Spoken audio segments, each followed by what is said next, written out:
Vashadi Gaur Bhaktavinda Hare Krishna Hare Krishna Krishna Hare Hare Hare Ram. Thank you.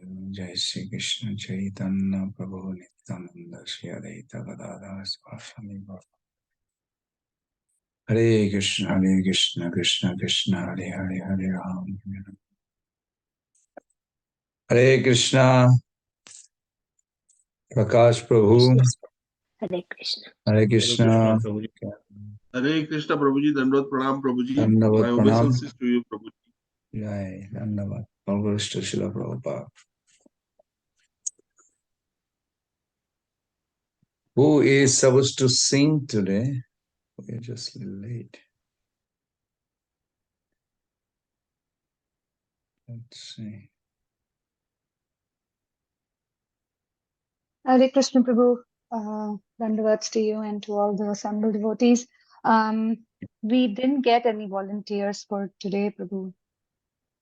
You didn't get any volunteers. Okay. Nobody messaged us. I can sing, Prabhu, if it's okay. Yes, please go ahead, Prabhu. Thank you. Shankari, what about gratitude? You have to cold call Prabhu.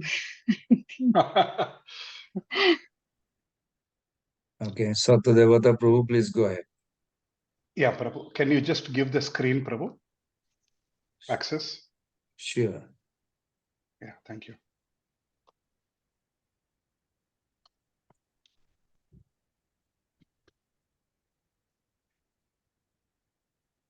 Just give me 1 second, Prabhu. Just 1 second.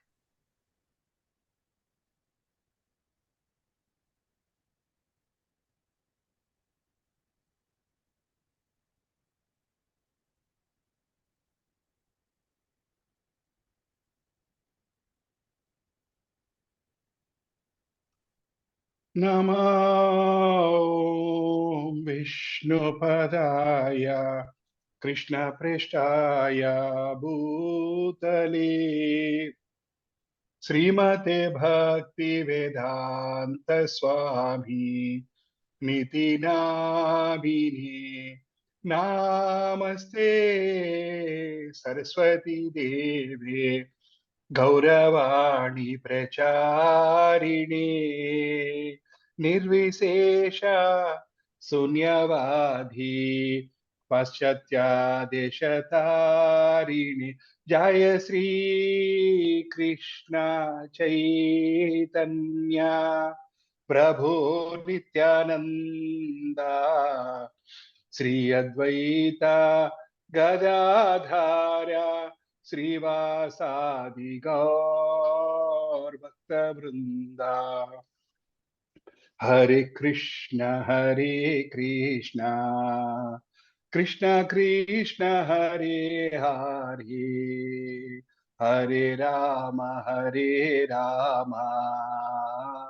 Rama Rama Hare Hare Hare Krishna Krishna Krishna Hare Hare Hare Rama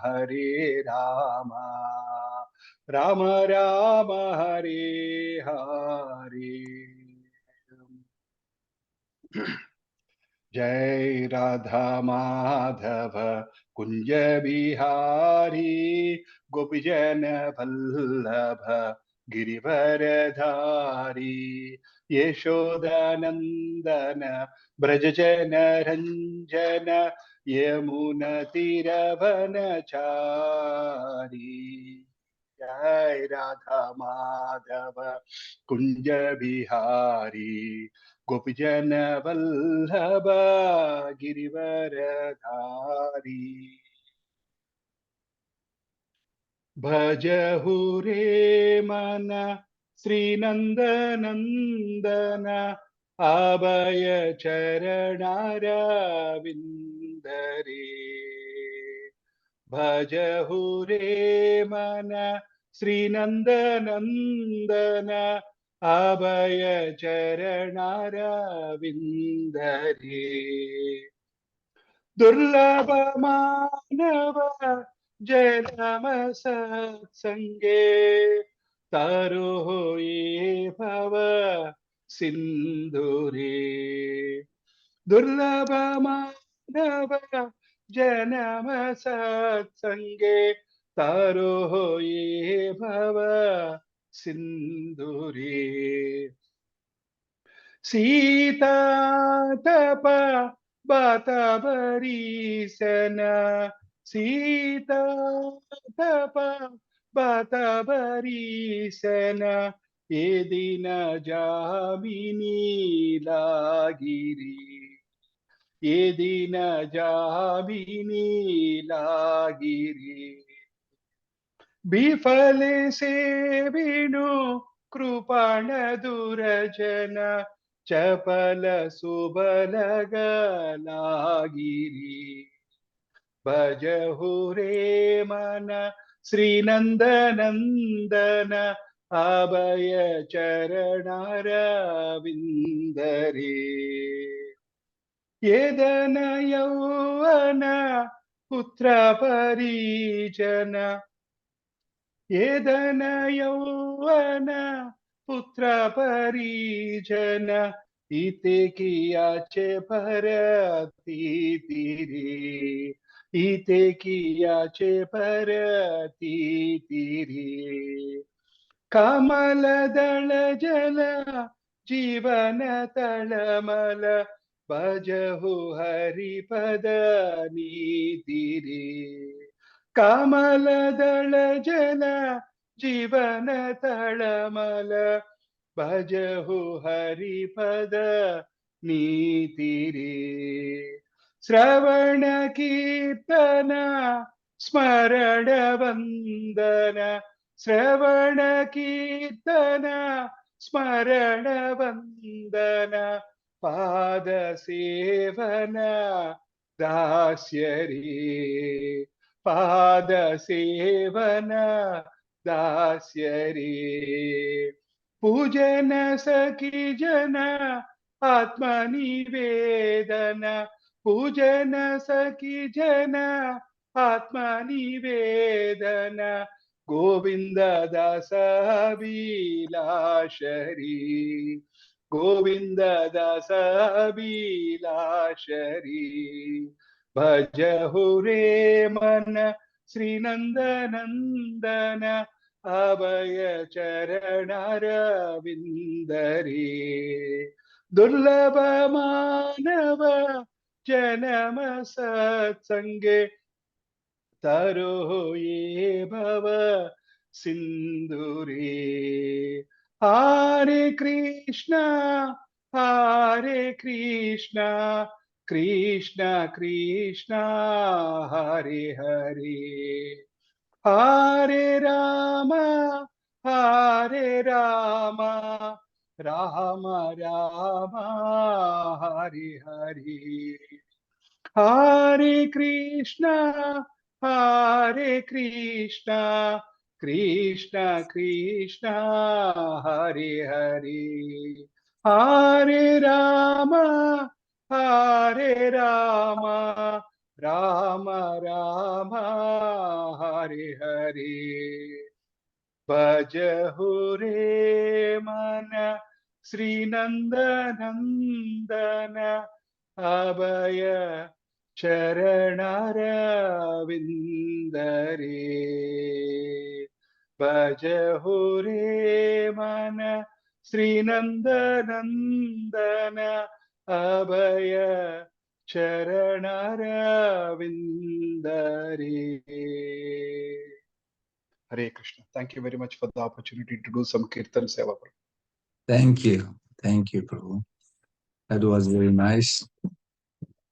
You have a beautiful devotional mood and you are developing more and more.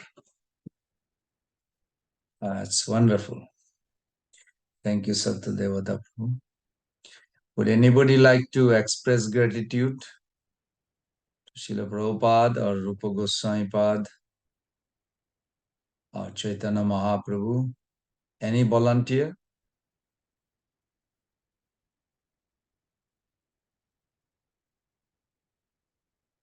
No? Hare Krishna. Yes, Thakur Prabhu, go ahead. Please accept my humble obeisances. All glories to Srila Prabhupada. All glories to the assembled devotees.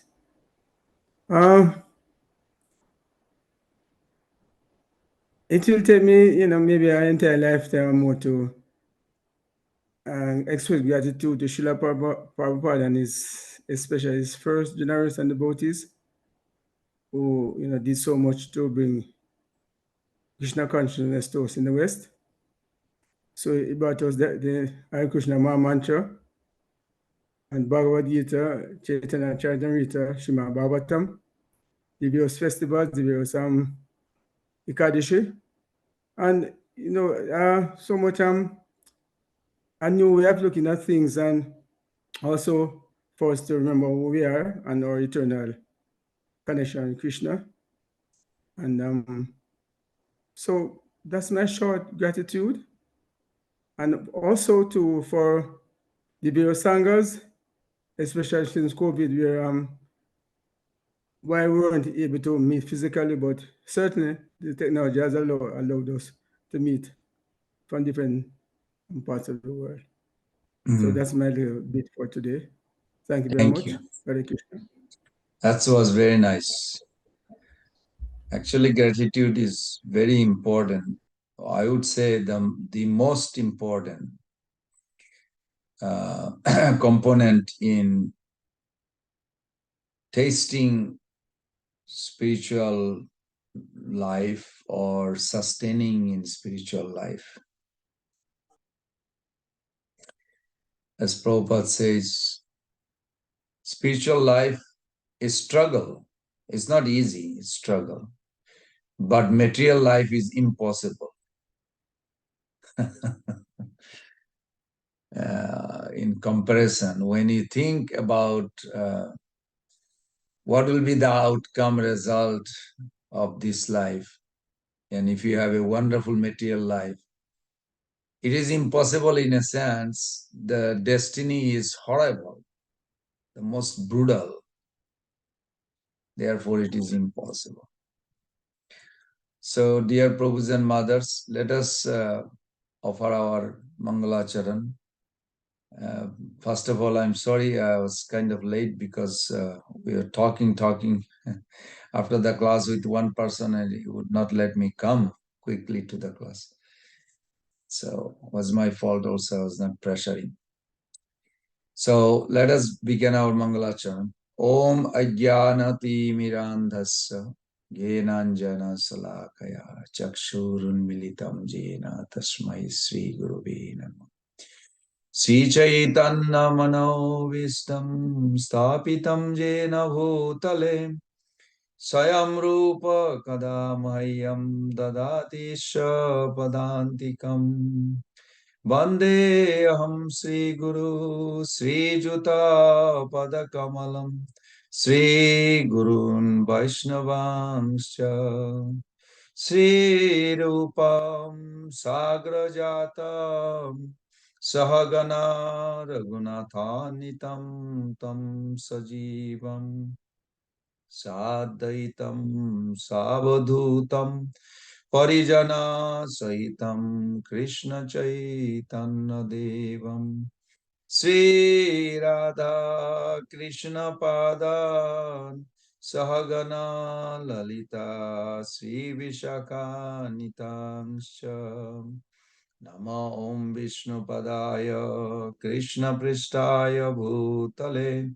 Simate Bhakti Vedanta Swami Niti Namine Namaste Sarasate Deve Gauravani Pracharine Nirvishesha Sunnavadi Paschat Deshatarine Vanchakalpataruvesya Kripa Sindhubhaiva cha Patitanam Pavunibho Vaishnavibho Namo Namo Namo Mahabhadanaya Krishna Prema Pradayate Krishnaya Krishna Chaitanya Namne Gauratishe Namo He Krishna Karuna Sindhu Dina Bandhu Jagatpate Gopesha Gopika Kanto Radha Kanta Namostute Tapta Kanchana Gaurangi Radhe Vrindavaneshwari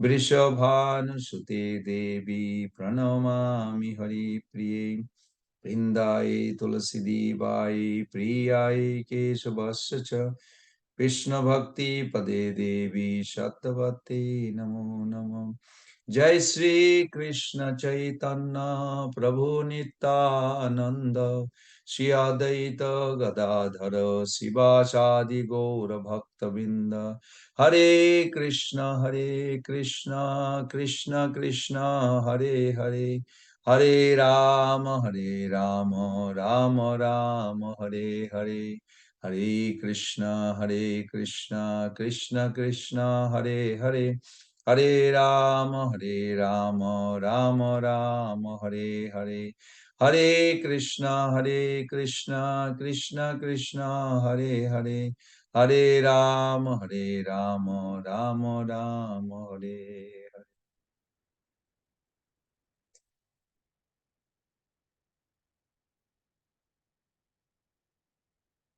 So dear Prabhus and Mothers, we are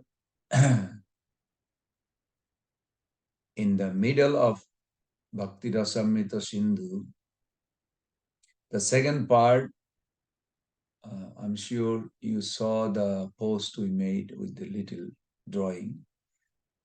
It's called Southern Division or Southern Ocean.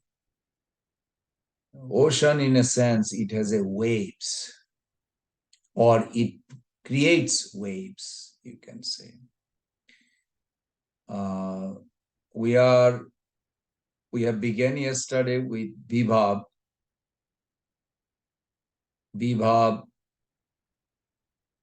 and from tomorrow will be Anubhav.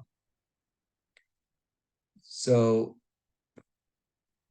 Southern Division, what I understand of nectar devotion, explains that how a devotee relishes in spiritual world, how the devotee relishes transcendental mellow. It is not so much of Vaikuntha Vritti, because in Vaikuntha, if you are looking for just peace, you can go to Vaikuntha also. We don't give importance on the Santa neutrality, Rati or Rasa so much, but they do exist. We cannot deny it. They do exist. Like in Vaikuntha, you can be sitting in a yogic posture for million, billion, trillion, infinite time and not feel any pain, or you get a body that it is self-sustained and joyful within. But then the real relationship began from the Daisharas, where the relishment is million times higher than Shanta. And as it grows more higher and higher and higher. But Shanta is existing there. And in the beginning of our spiritual life, we are attracted to that peace, like where I'm completely satisfied. Nayava Atmana Prabhu Nija Lava Purna. Lord is completely Nija Lava Purna. He is completely also complete. He doesn't need anything from me. And maybe a little higher than that, you are in your own abode, and all of a sudden you feel some feeling with the separation that you want to see the Lord. You are not completely in Dasha Rati exploration, but some aspect of Santa. So once a month or once a year, of course, how do you know? You don't have a calendar there to keep track once a year or something. But the idea is given in Ramanuj Sampraday's literature details, because they do focus on going there, or at least the majority focuses. Even though they worship Sitaram a lot, Lakshmi Narayan. So obviously Dasharash is very predominating, I would say. Hanumanji is the emblem of Dasharash. So those conceptions are there. But what we are reading in Bhakti Rasamrita Sindhu, it is not actually even available to all the Vaishnavas. It is only follower of Mahaprabhu. It's very rare. Once in a day of Brahmaji, out of 4,320,000,000 years, you get this opportunity for the living entity to explore or enter to the highest domain of ecstasy. So southern division, this part, it should be thoroughly understood, or I would say try as best as possible. You can do many times in your life to grasp it, because you will be there. The greed has to be there also in order to be there. How devotee relish Rasha, the transcendental mellow. Rasha is not simply your relationship with Krishna. Instead, I would say, Rasha occurs when one's affectionate relationship is intensified and stimulate to a relishable crescendo. So there are 5 components. This is, you have to remember all the time. There are 5 components of rasa. In our day-to-day language, sometimes we say, is our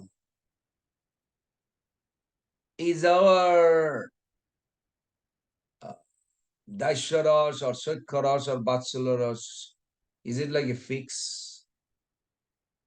Anybody ever heard that question?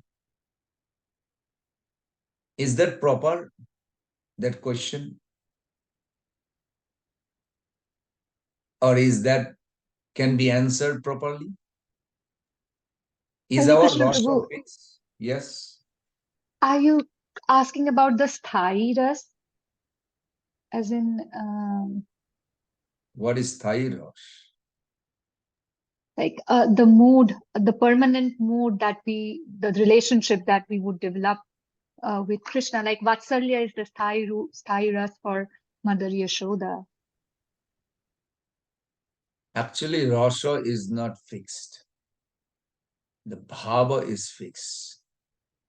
Thank you for hitting the one aspect of mistake we do. Actually, all over the world, you'll hear this question. No, rasa is never, there is no such thing called fixed rasa.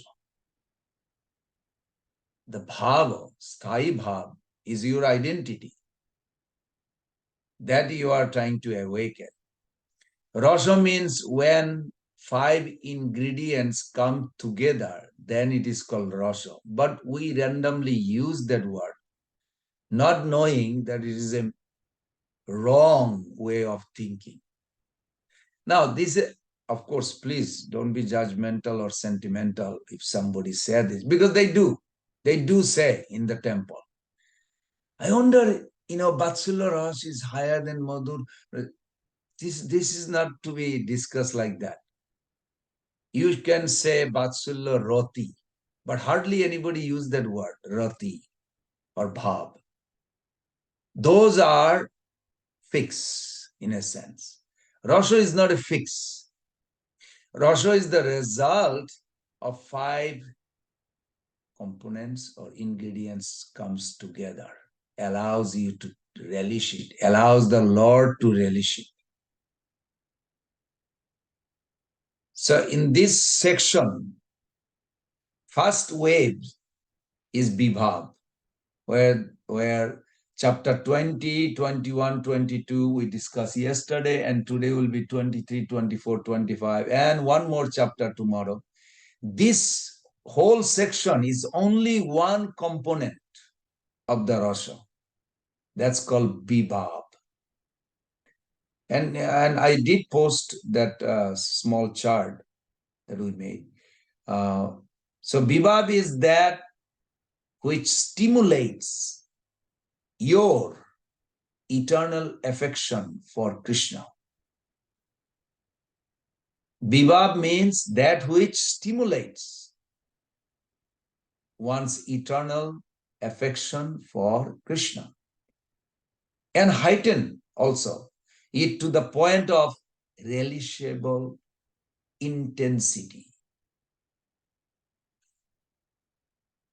Then you can understand, like when you hear that Sanatana Goswami explained that Mother Yashoda is looking through the window and she's crying, and Rohini Maya asking, why are you crying? Said, I miss him. Said, but he's there, you are seeing him. I know. Do you want me to bring him to you? No, no, no, no, let him play. I want him to be joyful with the boys. Then why are you crying? Because I miss him. So you may say, that sounds a little crazy. Is the spiritual world like a crazy, lunatic type of like mother crying for no reason? No, no, there is a genuine reason. This intensity, it heightens to the point of Mother Yashoda's inner feeling. Is nothing wrong. That's how the spiritual world is. Even Krishna cries. Even Radharani cries. Crying is a symptom of ecstasy. In the material world, crying generally is due to suffering. In spiritual world, crying is due to ecstasy. When happiness becomes too much, overflows, you start shaking, crying, screaming loudly, making like Advaita Acharya goes roaring out of ecstasy. So this is why these chapters are very important. So the basic, we must grasp the basic concept of Vibhava, Bhava, Vibhava, speciality. But the Vibhava, with help from a simple example, just like I mentioned. Mother Yashoda has constant, Sochimata, she has a constant affection for her child.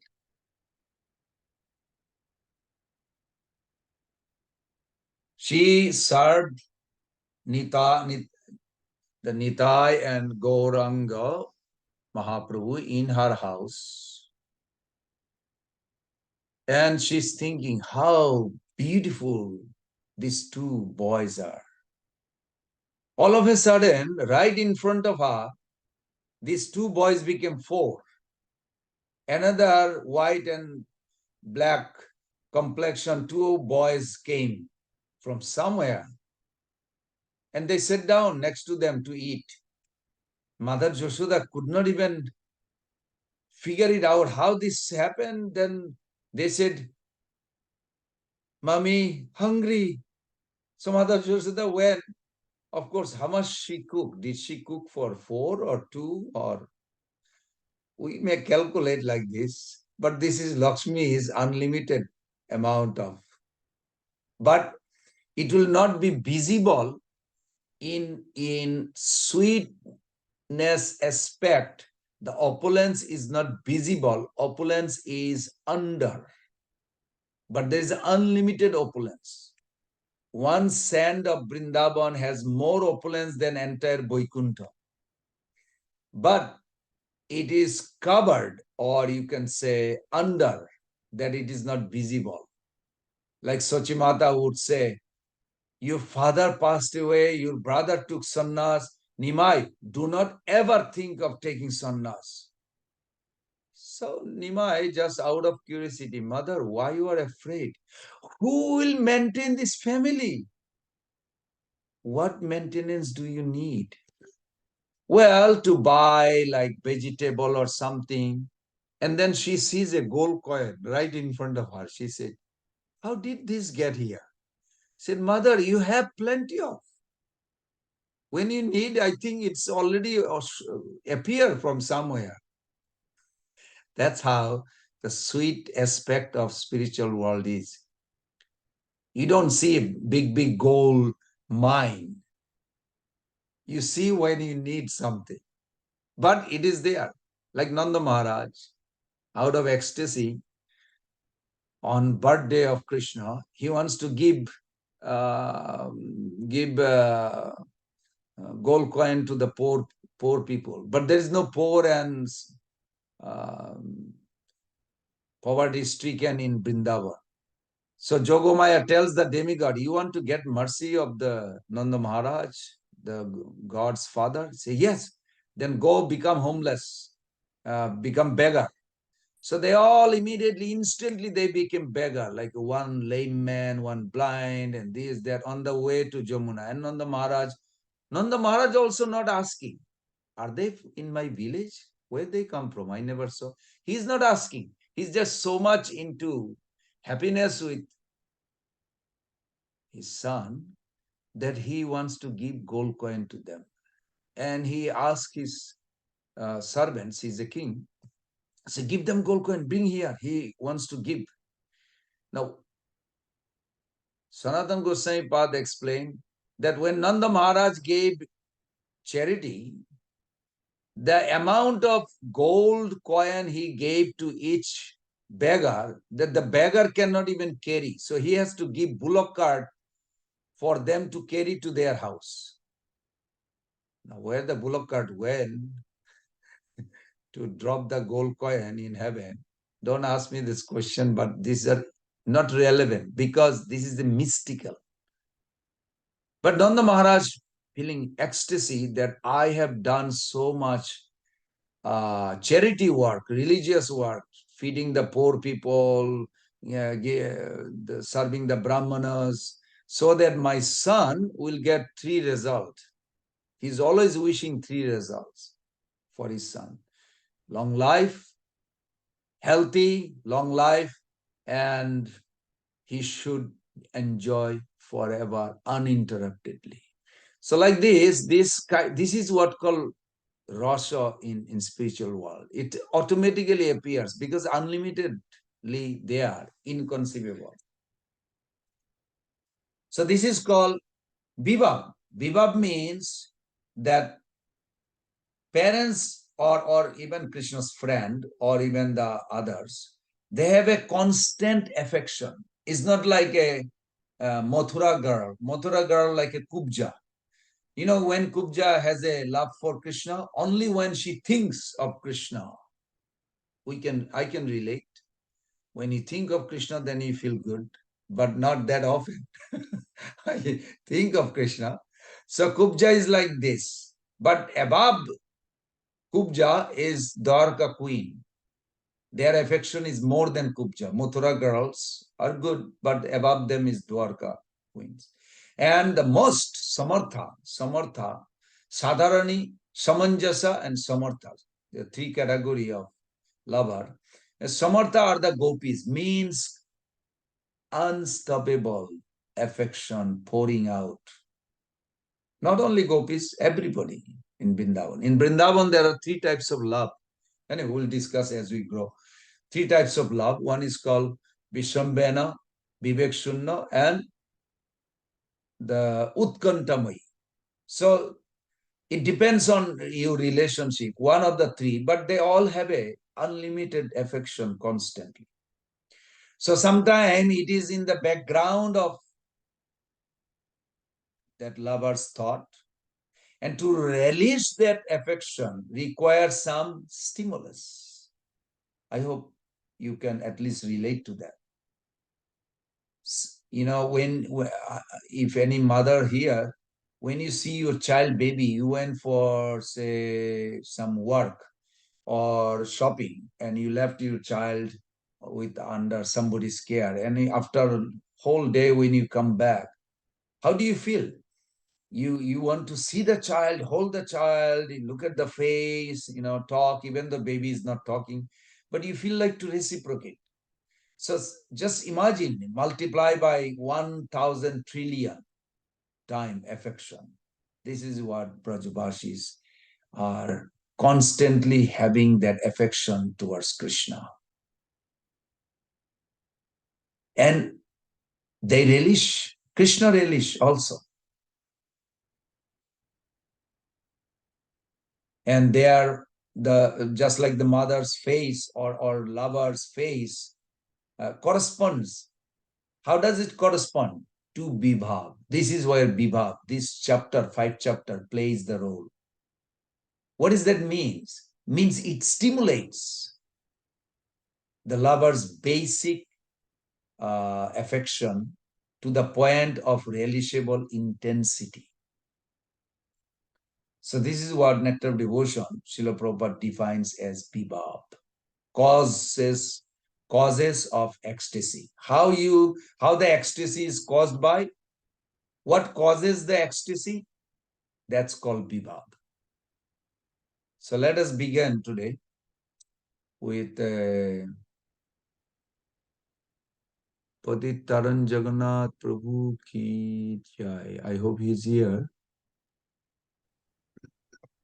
Prabhu, Patitaran Jagannath Prabhu is unwell, so he posted in the group if somebody can coordinate for him, and I took the service to coordinate on behalf of him, Prabhu, today. Wonderful. From the 3 presenters. Wonderful, Prabhu. So you please give us some nourishment. So Prabhu, I'll not be able to give that nourishment, but it's basically today we have these 3 chapters. So chapter 23 is talking about qualities of, Krishna's personality. And chapter 24 is further traits of Sri Krishna, and 25 is devotees of Krishna. So we have 3 devotees who are going to speak today on each of this topic. With your permission, should I invite them, Prabhu, to start sharing? Yes, Prabhu. Okay. Yes. So chapter 23, Malati Mataji. Hare Krishna, Malati Mataji, are you there, Mataji? Yes, hi, Bill, I'm here. Can you hear me? Thank you, Mataji. Yeah, Thank yes, you. Mataji, we can hear you. Can you please share your perspectives on this chapter 23, Mataji? Yes, please accept my humble obeisances, all glories to Srila Prabhupada. Vanchakalpatribhyascha kripasidevachar patitanam pavnavibhyo vaishnavibhyo namo namaha.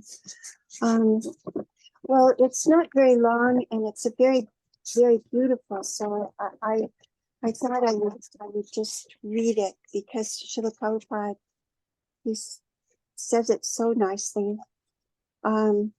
It starts out, Srila Rupa Goswami states that although Lord Krishna is the reservoir of unlimited pleasure and the greatest leader of all, he is still dependent upon his devotees in 3 ways. According to the emotional status of the devotee, the Supreme Personality of Godhead is appreciated in 3 ways: as the most perfect, as very perfect, and as perfect. When he exhibits himself in fullness, he is appreciated by great learned scholars as most perfect. When he exhibits himself in lesser degrees, he is called very perfect. And when he exhibits still less, he is called perfect. This means that Krishna is appreciated for 3 degrees of perfection. These 3 degrees of perfection are especially exhibited as follows. When he is in Goloka Vrindavan, his transcendental qualities are exhibited as most perfect. When he is in Dwarka, he exhibits his qualities as very perfect. And when he is in Mathura, he exhibits his qualities as perfect. Krishna's personality is analyzed as Dhirodata, Dhiralalita, Dhiraprashanta, and Dhirodata.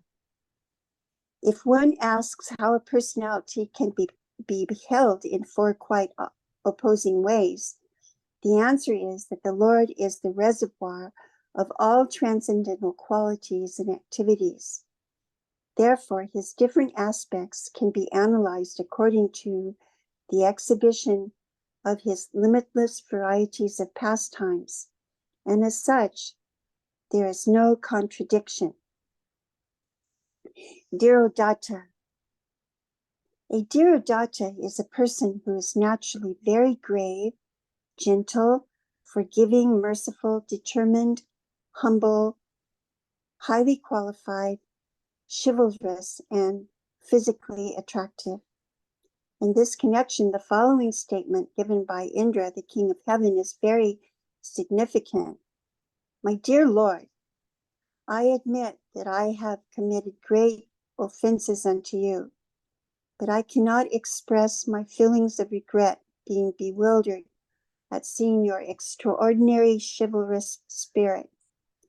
Your endeavor to protect your devotees, your determination, your steadiness in lifting the great hill of Govardhan, your beautiful bodily features, and your astonishing characteristics of being pleased simply by accepting the prayers of your devotees and offenders. The above statement by the King of Heaven is an exact corroboration of Krishna's being Dhirodatta. Many learned scholars have agreed that also accept Lord Ramachandra as Dhirodatta, but all of Lord Ramachandra's qualities are also included in the character of Lord Krishna. Dhiralalita. A person is called Dhiralalita if he is naturally very funny, always in full youthfulness, expert in joking, and free from all anxieties. Such a Dhiralalita personality is generally found to be domesticated and very submissive to his lover. This Dhiralalita trait in the personality of Krishna is described by Yajnapatni, the wife of one of the Brahmanas who were performing sacrifices in Vrindavan. She tells her friends, one day Srimati Radharani, accompanied by her associates, was taking rest in her garden, and at that time Lord Sri Krishna arrived in that assembly. After sitting down, he began to narrate very impudently about his previous night's pastimes with Radharani. While he was speaking in that way, Radharani became very embarrassed. She was feeling ashamed and was absorbed in thought, and Krishna took the opportunity to mark her breasts with different kinds of tilak. Krishna proved himself to be very expert in that art. In this way, Krishna, as Dhiralalita, was enjoying his youthful proclivities in the company of the devotees. Generally, those who are expert in writing drama choose to call Cupid the ideal Dhiralalita, but we can more perfectly find in the personality of Krishna all the characteristics of Dhiralalita. Dhiraprashanta. A person who is very peaceful, forbearing, considerate, and obliging is called Dhiraprashanta. This Dhiraprashanta trait of Krishna was exhibited in his dealings with the Pandavas. On account of the Pandavas' faithful devotion to the Lord, he agreed to become their charioteer, their advisor, their friend, their messenger, and sometimes their bodyguard. Such is an example of the result of devotional service towards Vishnu. When Krishna was speaking to Maharaj Yudhisthira about religious principles, he demonstrated himself to be a great learned scholar, but because he accepted the position of younger cousin to Yudhisthira, he was speaking in a very gentle tone, which enhanced his beautiful bodily features. The movement of his eyes and the mode of his speech proved that he was very, very expert in giving moral instruction. Sometimes Maharaj Yudhisthira is also accepted by learned scholars as Dhiraprashanta. Dhirodatta. A person who is very envious, proud, easily angered, restless, and complacent is called Dhirodhata by learned scholars. Such qualities were visible in the character of Lord Krishna because when he was writing a letter to Kalyavana, Krishna addressed him as a sinful frog. In his letter, Krishna advised Kalyavana that he should immediately go and find some dark well for his residence because there was a black snake named Krishna who was very eager to devour all such sinful frogs. Krishna reminded Kalyavana that he could turn all the universes to ashes simply by looking at them. The above statement by Krishna seems apparently to be of an envious nature, but according to different pastimes, places, and times, this quality is accepted as a great characteristic. Krishna's Dhirodhata qualities have been accepted as great because Krishna uses them only to protect his devotees. In other words, even undesirable traits may be also used in the exchange of devotional service. Sometimes Bhima, the second brother of the Pandavas, is also described as Dhirodhata. Once, while fighting with a demon who was appearing as a deer, Krishna challenged him in this way. I have come before you as a great elephant named Krishna. You must leave the battlefield, accepting defeat, or else there is death awaiting you. This challenging spirit of Krishna is not contradictory to his sublime character because he is the supreme being. Everything is possible in his character. There is a nice statement in the Kurma Purana about these contradictory traits of the Supreme Personality of Godhead. It is stated there that the Supreme Person is neither very fat nor very thin. He is always transcendental to material qualities, and yet his bodily luster is blackish, his eyes reddish. He is all-powerful, and he is equipped with all different kinds of opulences. Contradictory traits in Krishna's persons are not at all surprising. One should not consider the characteristics of Krishna, the Supreme Personality of Godhead, to be actually contradictory. One should try to understand the traits of Krishna from authorities and try to understand how these characteristics are employed by the supreme will of the Lord.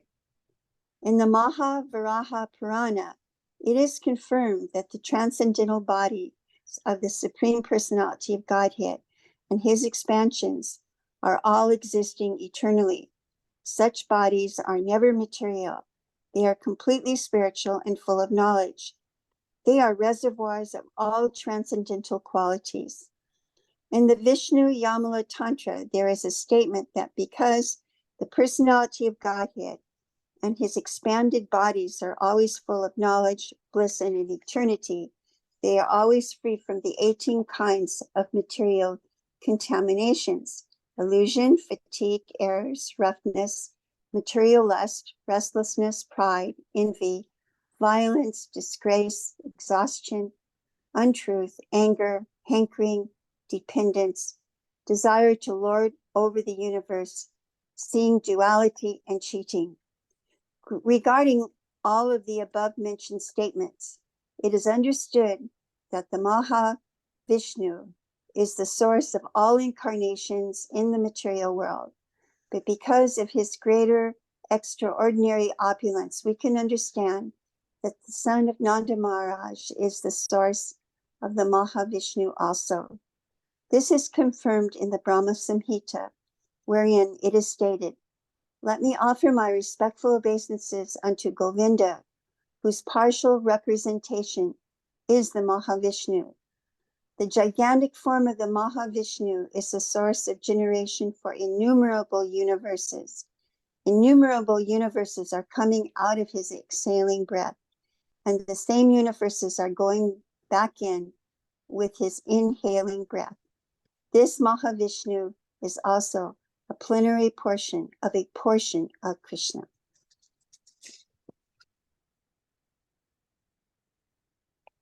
Thus ends the chapter about Krishna's personality. Hare Krishna. Hare Krishna. Hare Krishna. So question is, you have mentioned there is a gradation. Krishna is perfect, more perfect, most perfect. So he is eternally perfect, but there is a gradation by his exhibition of the qualities. Is Krishna Yes. playing the role of all the four, or one is prominent in Vrindavan? Maharaj, you want me to see if I can answer Yes, that? Well, you are presenter. in I'm asking question. Vrindavan, Krishna is a cowherd boy and he's playing with his devotees, and that's his favorite pastime. And because it's his favorite pastime, that would be most perfect, because that's when he relishes the most bliss with his devotees in Vrindavan. He just plays with his friends. And they share their lunches, they joke, they carry each other on their backs. Krishna has his pastimes with his girlfriends. He's extremely, extremely blissful in Vrindavan. It's his very, very favorite place to be, in Vrindavan. So he's most perfect in Vrindavan. Very good. Out of these four heroic role, which one most visible in him, and where? You have given four types of Nayaka or hero Krishna is. Which one playing the top, or they are all same? Well, I'm not sure exactly how to answer that question.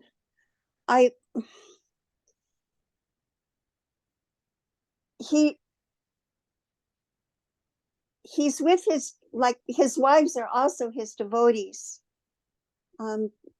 But he's always thinking of his friends in Vrindavan. He's always remembering. He dreams about them at night. There's even the pastimes when the wives are talking about how Krishna dreams about his friends in Vrindavan.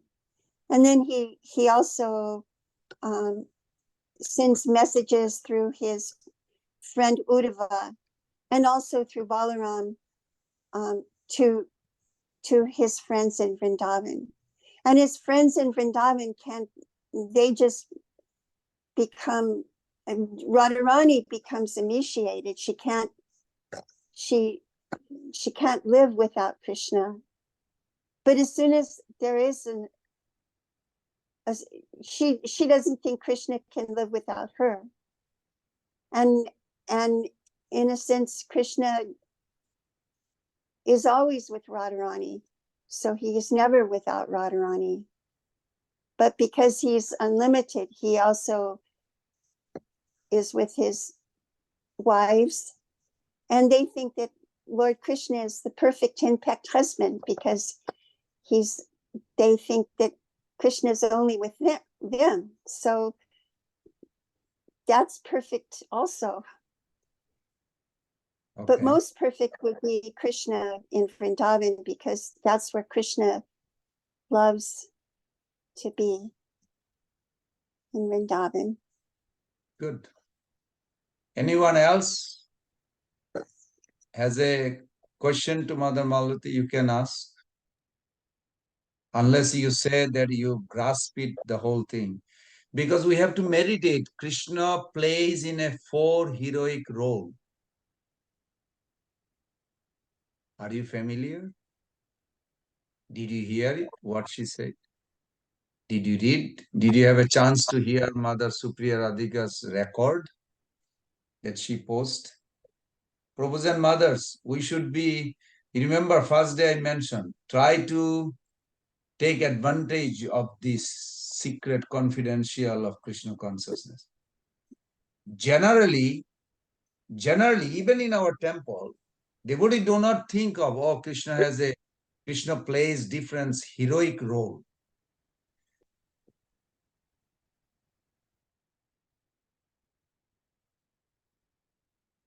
Okay, Mother Malati Devi, there is a hand raised. You can call out. Oh, I don't see the hand on my Okay. but yes, whoever would like to ask a question, if I possibly can answer, I will. Haribol Prabhu. Hi, Krishna. Thank you so very much. I like the idea of you reading this because it's like a fairy tale. It's not a fairy tale, it's real, but it's like a fairy tale. It has that mood. And when you're reading it, you're able to absorb it better. So I really appreciate that about you sharing that while reading. And the it's just amazing. How do you feel about Krishna being so personal? Did you get that personal mood? What is your feeling about that? Well, my feeling about Krishna being personal is that he's very kind. Just the fact that I'm here doing Zoom is because of Krishna's being personal.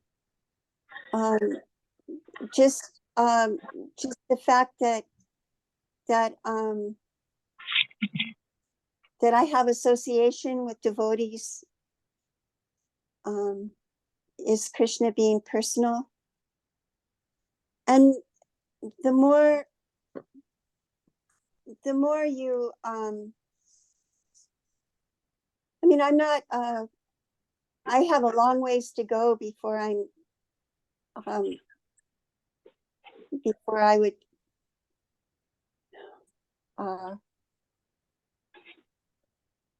before I could pat myself on the back.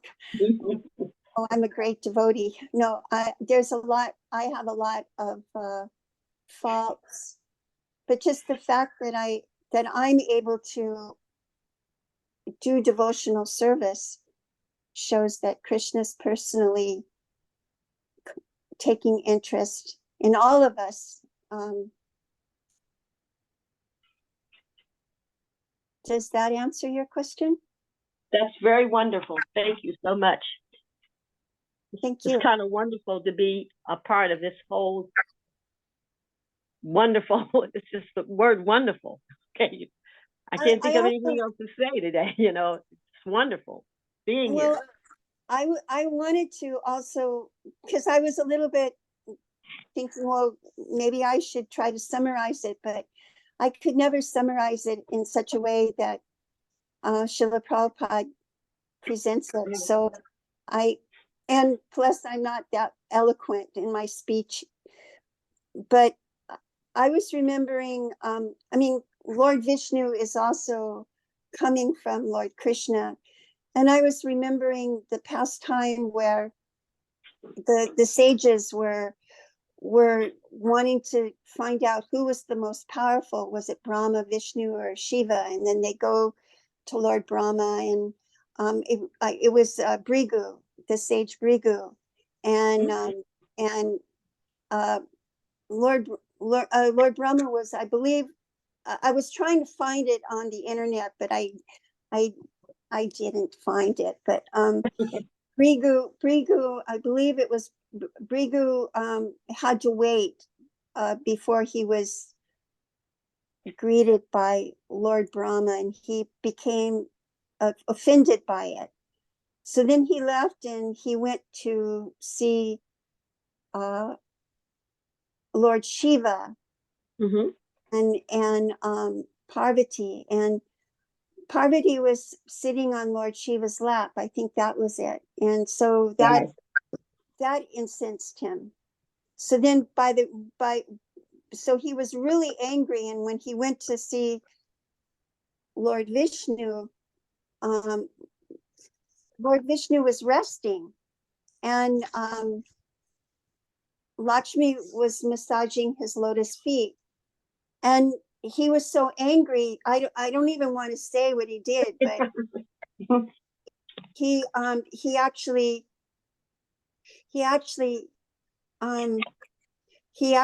kicked Lord Vishnu in the chest, and Lord Vishnu, he immediately understood exactly what happened, and he went, "Oh, my chest is so powerful and strong. I hope you didn't hurt your foot." And he actually, it was a great offense what Brigu did, and actually Lakshmi left Vaikuntha and went to earth to do penance because she just couldn't bear the seeing that. But just the way the Lord responded to Brigu, it made Brigu ashamed of what he did, and he also showed that Vishnu was of the three the most worshipful and most powerful of all. And so he's exhibiting the quality there that Krishna has, is, I believe it's where he's very peaceful, Dhira Prashanta, very sweet. Also Dhira Datta, very humble and forgiving, qualified and chivalrous. So in so many ways he exhibited these characteristics. And also Lord Chaitanya is the Supreme Personality. Lord Chaitanya is Krishna. And he exhibited the anger when he was angry with what were the names of the two? Shoot, I can't remember the names of the two. Jagai They were Madai? Jagai and Manai. Yeah, Jagai. Yeah. And when they threw rocks at Lord Nityananda and made Lord Nityananda bleed, immediately Lord Chaitanya evoked his Sudarshan chakra, and he was going to, well, he was angry. Very nice. Thank you. Thank you. Mataji. That's very Hare nice. So I hope everybody got it. Even though 64 quality of Krishna is so wonderful, but we want to know personality, who Krishna is. Brothers and mothers, we are not interested to just know about Krishna. We want to know Krishna. Knowing Krishna and about Krishna are not same. I gave a little dummy example that mother took the child who got sick to doctor. So my question to all of you, who knows the child, doctor or mother? Mother. The mother. Mother. The mother. So then why she took the child to doctor? He's a professional. The doctor more. knows about the illness. Yes. Doctor knows about the illness of the child. Like Kangsha knows about Krishna, that on his way blocking his agenda. So a lot of people knows about Krishna, but do not know Krishna. So we are interested to know Krishna, not only about Krishna. It's require personality, preference, character, qualities, and that's how we will fall in love. Mother Rukmini is a good example. Just by hearing from Narad Muni, she fell in love and she ended up marrying Krishna, and Krishna accommodated. So this is how we have to develop. So this is beautiful. This four quality, Dhira Datta, Dhira Shanta, Dhira Lalita, Dhira Uddata, is wonderful. We should meditate on it.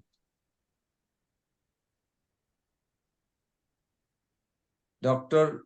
Prakash Parekh, he has a question, Mother Malati Devi, for you. Yes, Hare Krishna, Prabhuji. Hare Krishna, Mataji. There are four different personalities described. Dhirodatta, Dhirodatta, Dhiro Prasanta, and uh, Dhira Lalita. I would like to know the meaning of these words. They, I believe, are Sanskrit words. So I would like to know the meaning of these words so that I can understand them well. Well, Dhirodatta is a person who is naturally very grave, gentle, forgiving, merciful, determined, humble, highly qualified, chivalrous, and physically attractive. Dhirodatta. Dhira Lalita is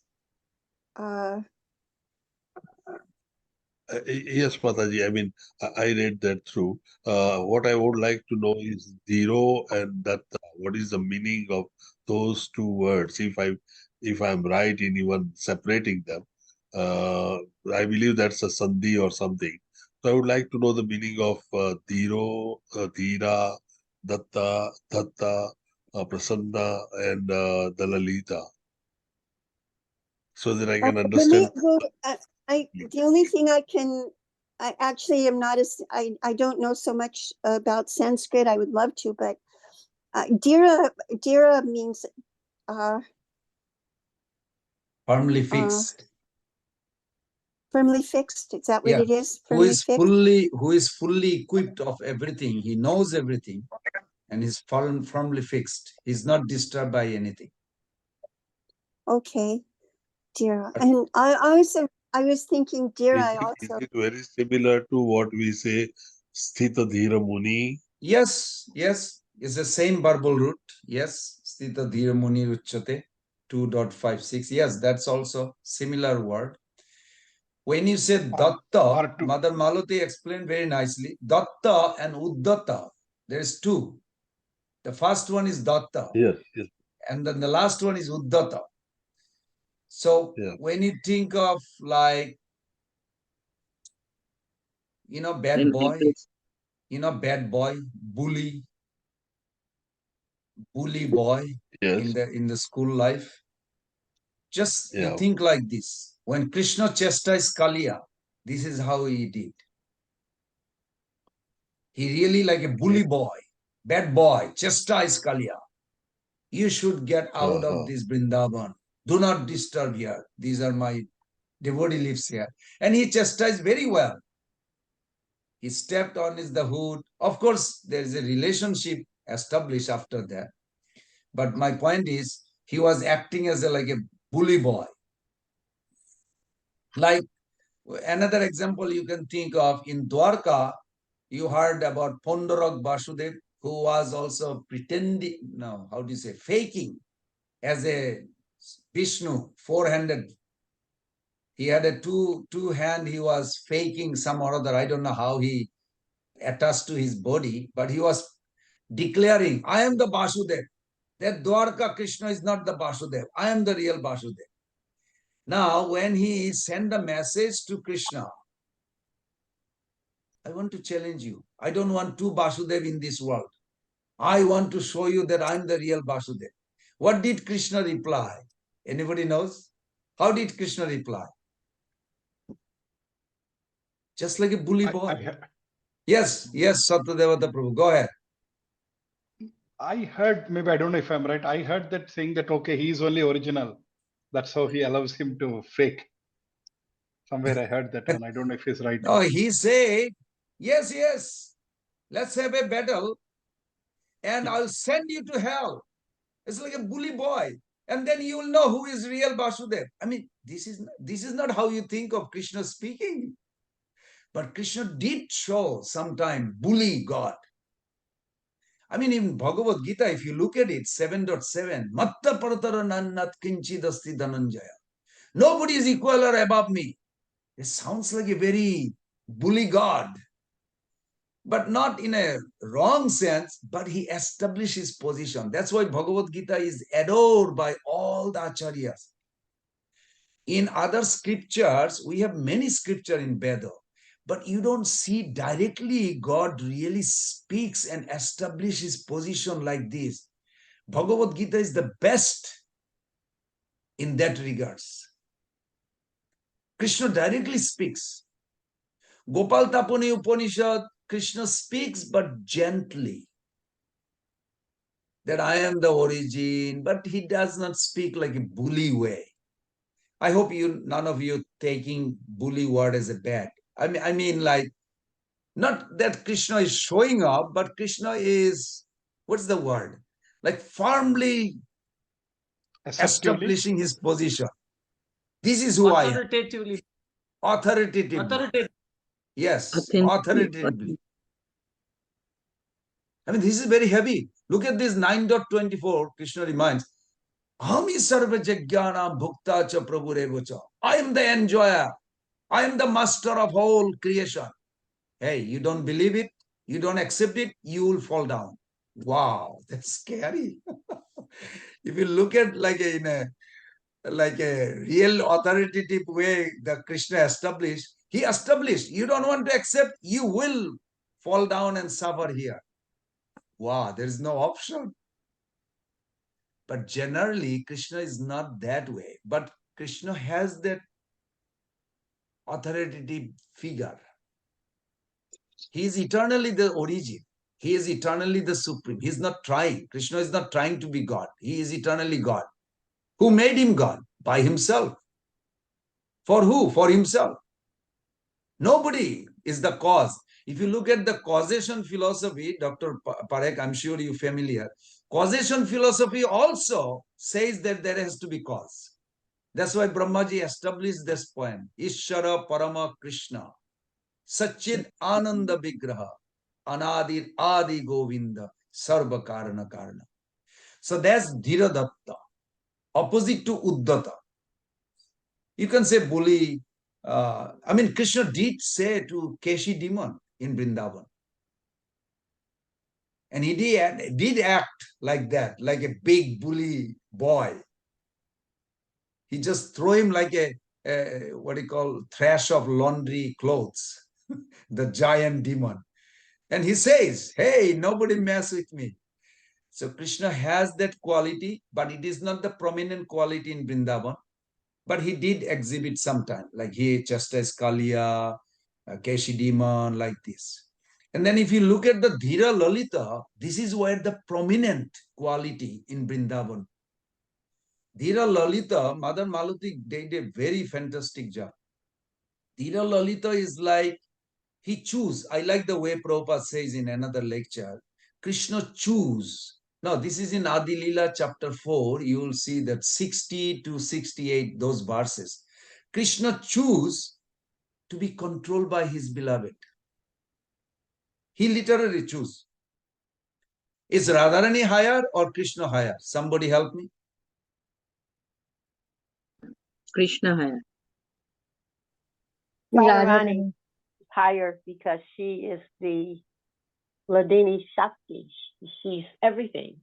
You know, she loves Krishna more than anything or anyone. We can't even acknowledge, or I just don't know how to say that. How much Thank she you. loves Krishna. Thank you. Krishna is bound to wants Radharani. Radharani to be above. Yes. Say it, Dr. Prakash Parekh. I think you're hitting the point. Go for it again. Krishna wants Radharani to be above him. That is proper understanding.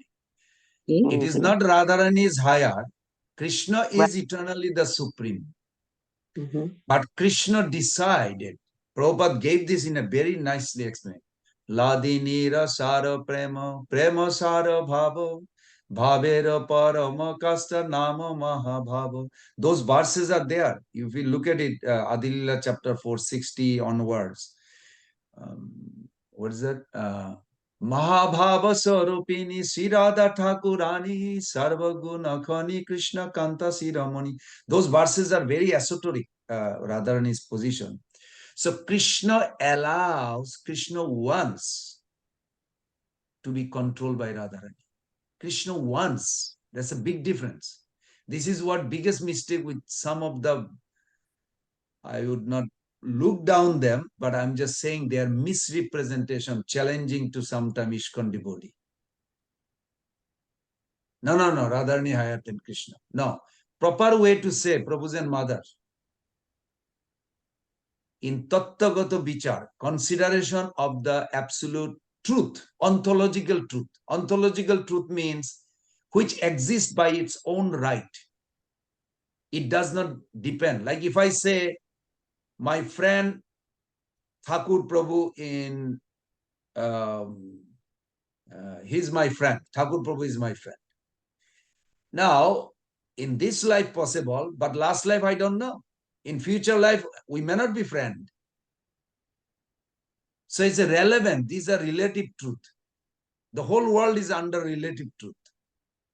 Today somebody is a mother, next life could be wife, next life could be daughter. You don't know. These are not eternal on their own existence. So the truth that sustained eternally by its own right, that is called ontological truth. So ontological truth is Krishna is the supreme origin, supreme controller, supreme highest position. And the Rashagata Vichar, so that's Tattvagata Vichar. Rashagata Vichar means consideration of transcendental mellow. Krishna eternally chooses to be under the care of Radharani. So Radharani controls him. That is also true because Krishna allows. Krishna loves to be. Prabhupada said just like that. Krishna loves to be under her control. That's called Dhira Lalita. There is a song Bhaktivinoda Thakur writes about Dhira Lalita because he fascinates about Dhira Lalita, how Krishna submit himself to be controlled by Radharani. And that's because he tastes more highest nectar. What is Dhira Lalita? In American language, you can say party boy. You know party boy? Maybe if you are in India, you may not get it. But in America, they say party boy. Oh, that boy is a party boy. That's what it is. Krishna is a party boy in Vrindavan. Party boy, okay. Party. Party. The young boys, girls get together, Yeah, party. yeah. Yeah, that's why that verse says, Vidagdhanavatarenna Parihasa Visharada Nischintam Dhiralalita Setu Prai Preyashi Basha. Preyashi Basha. Basha means control. He choose Radharani to control him. No incarnation, Prabhu's and mother, no incarnation of Krishna can claim that. I hope you never imagine Varahadevi is Krishna in Tattvagata Vichar. Yes. But you never imagine Varahadevi is dancing, pig incarnation is dancing with Radharani. No. Krishna is the only party boy in his entire unlimited creation. No other incarnation display that.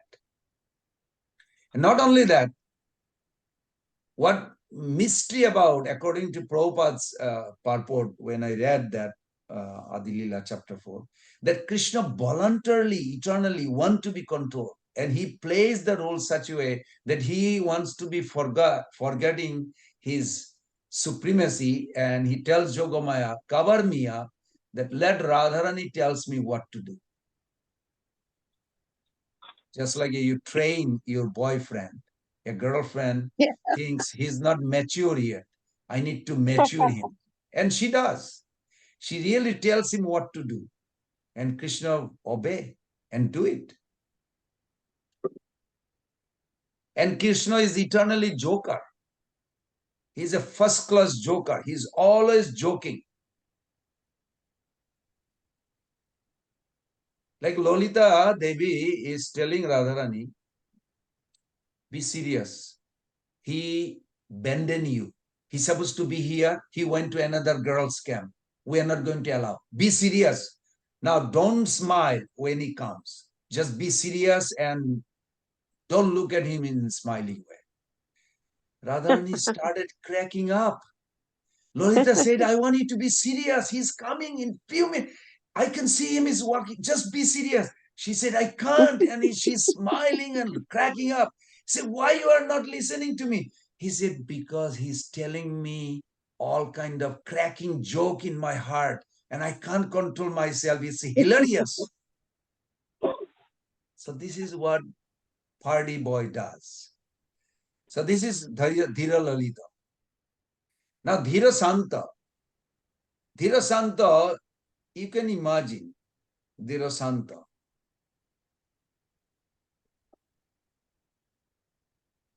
Sita Devi got kidnapped.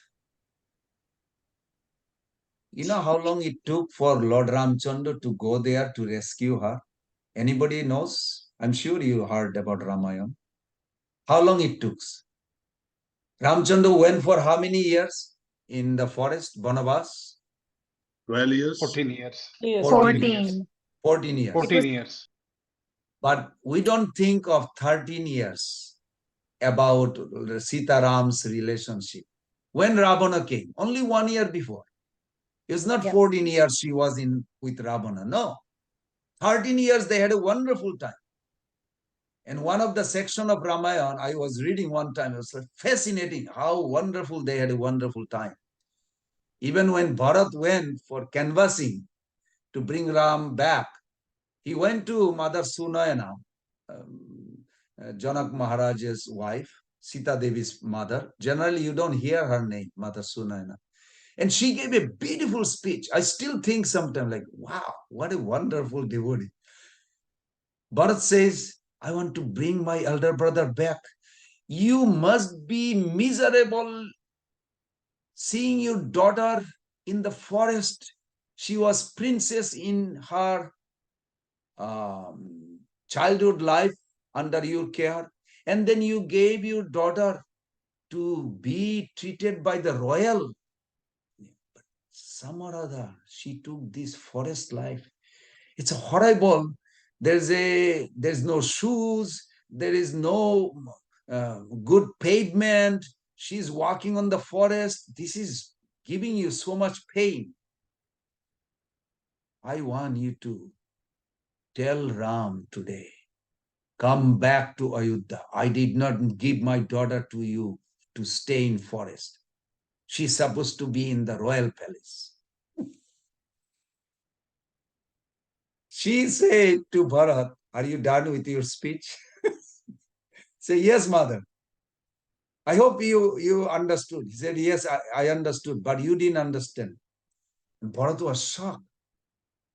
He said, do you know who is my daughter? She's Lakshmi. Do you know who is your brother Ram? He's Vishnu. They never suffer. What are you trying to convince me? Bharat was like, Bharat got so bewildered. He said, this canvassing, canvassing, political party, they canvass before the election. He was trying to get the vote because tomorrow will be the court. There's a big pastor. I'm just taking a little snap out of it.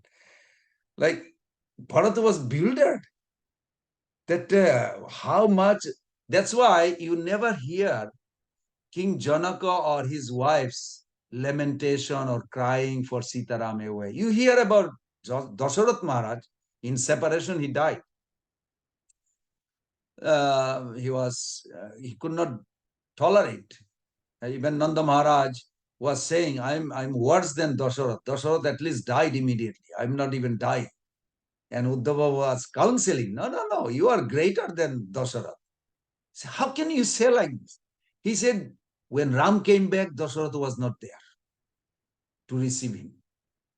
When Bharat came to see, he gave the bad news and Ram was devastated.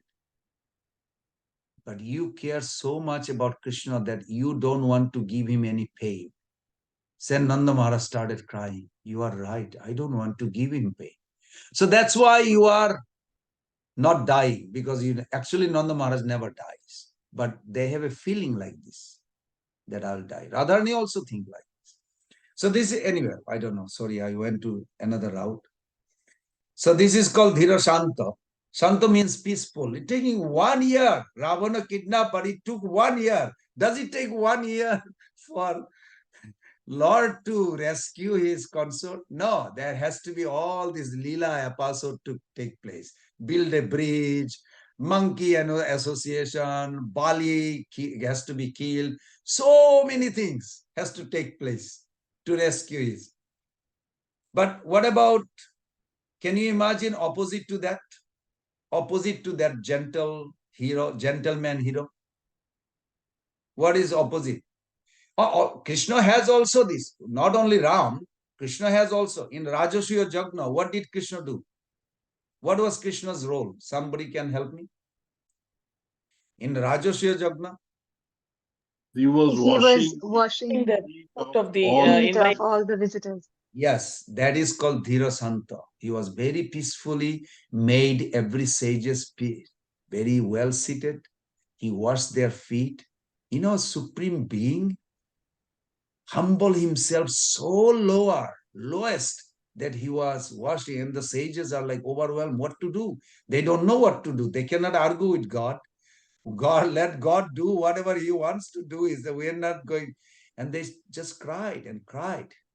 This is also example of Dhirasanta. But opposite to that, Dhira Uddhata.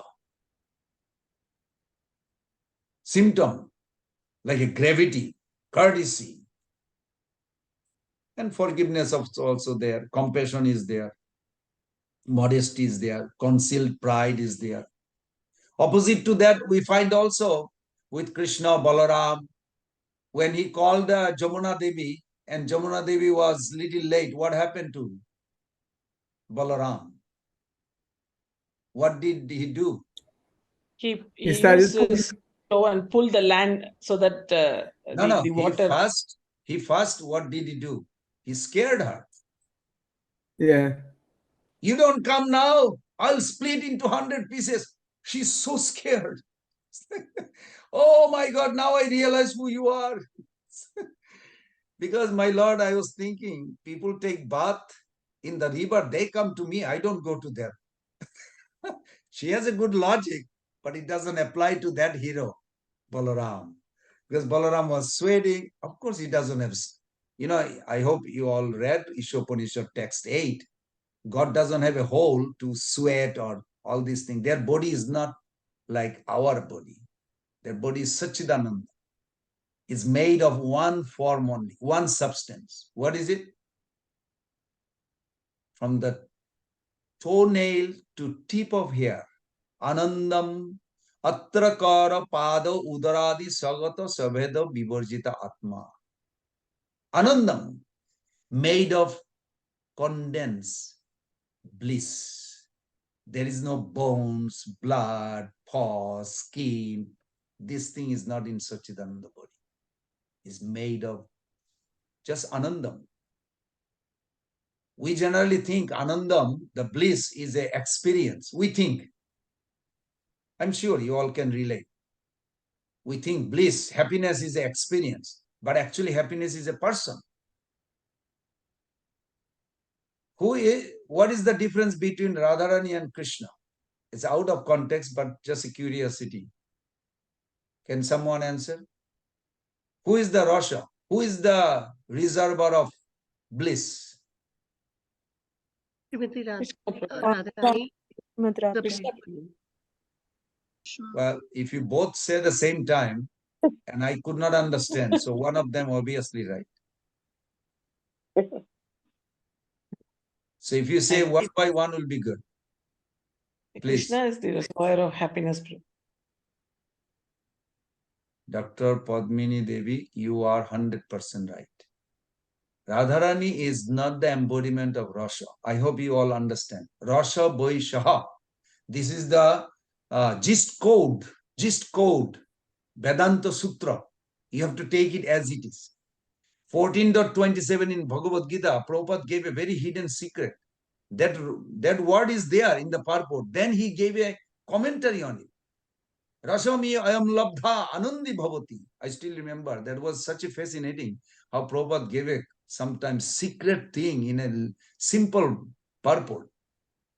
So Rasa Vaisha means Krishna is the substance, or he is made of rasa, taste. But he does not know how to taste his own taste. This Rupa Madhuri, all the sweetness of beauty is Krishna. But Krishna doesn't know how to taste it. So Radharani is the one who is the embodiment of love, prema. And through her love, she tastes everything Krishna has exclusively. Then how do we get it? Through Radharani. How does she get it? Through service.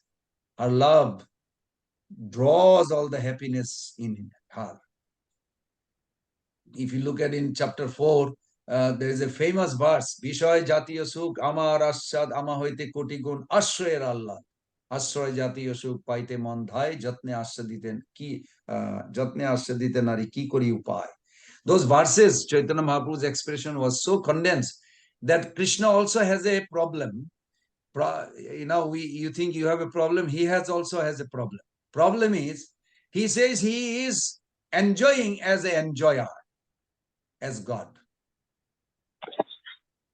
But the highest happiness is not an enjoyment as God.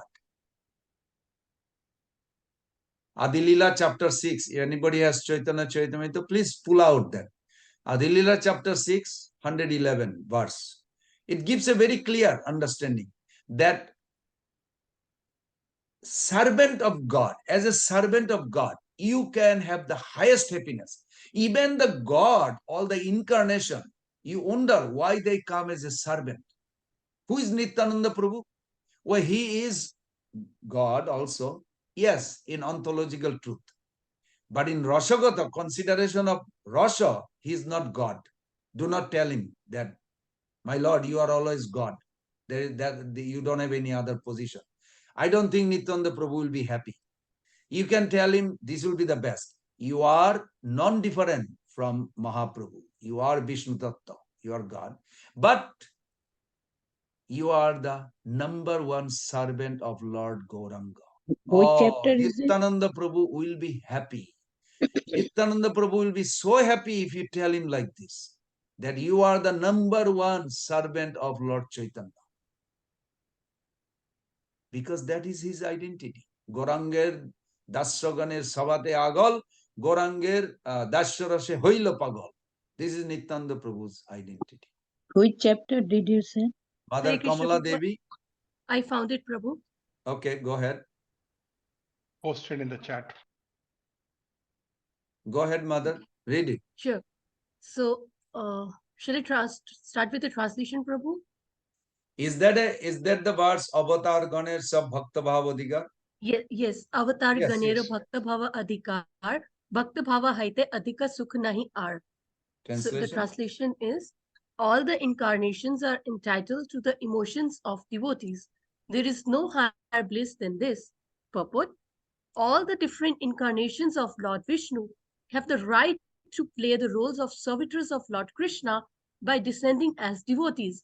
When an incarnation gives up the understanding of his godhood and plays the part of a servitor, he enjoys a greater taste of transcendental mellows than when he plays the part of the Supreme Personality of Godhead. Hare Krishna. Very nice. Now you can see why Lord Ramchandra with Sita Devi worship Radha Krishna. Why? Because highest happiness. But he is Ram, he is already happy. Yes, but higher than that when he served Krishna. And Prabhupada says in a morning walk in Ranganath temple, he said, this part, most of the Ram Bhakta doesn't know. That Ram also worship, Sita Ram together worship in Kammaban to Radha Krishna.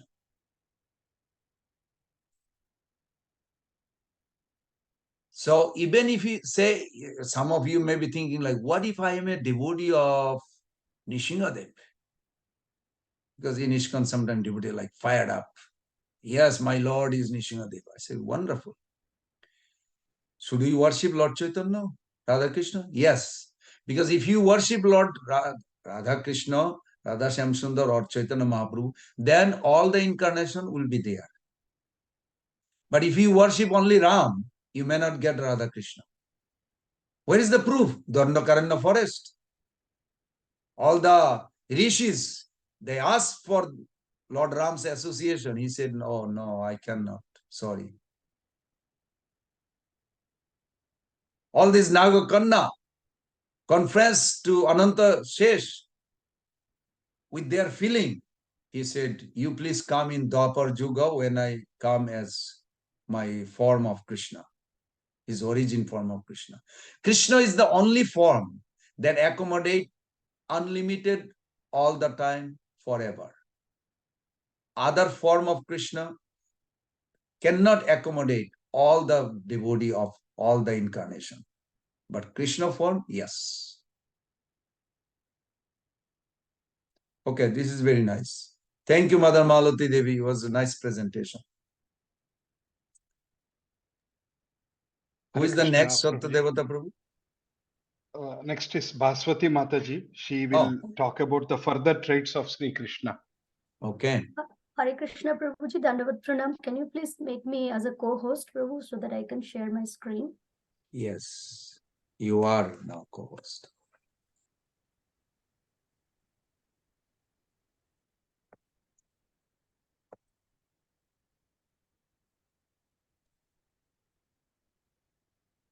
See my screen? Yes. Yeah. Mataji, put it on slideshow mode, Mataji. Yes, Prabhu.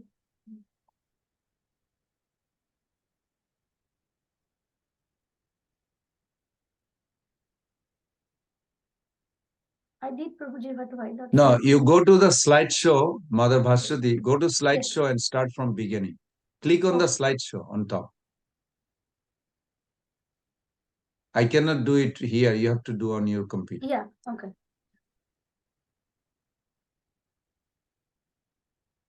I don't see your arrow. If you go to the slideshow, Yeah.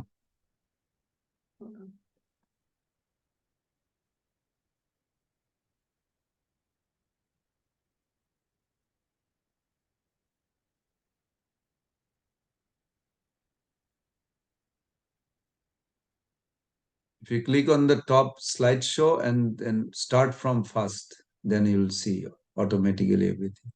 Good.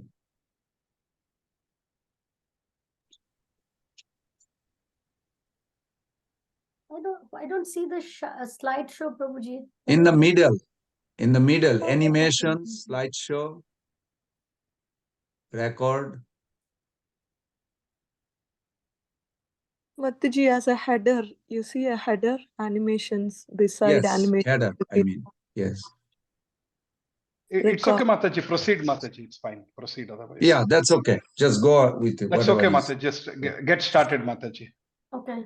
Thank you. Do you able to see the screen at all? Yes. Okay. So, Hare Krishna devotee, all close to Srila Prabhupada. Thank you, Patita Taran Jagannath Prabhuji, for giving me the opportunity to present this beautiful chapter. And thank you, Shotta Devata Prabhuji, for your guidance. Hare Krishna. So whatever I will present, I copy-pasted from the Srila Rupa Goswami's and Srila Prabhupada's Nectar of Devotion book, chapter 24, Further Traits of Sri Krishna. So,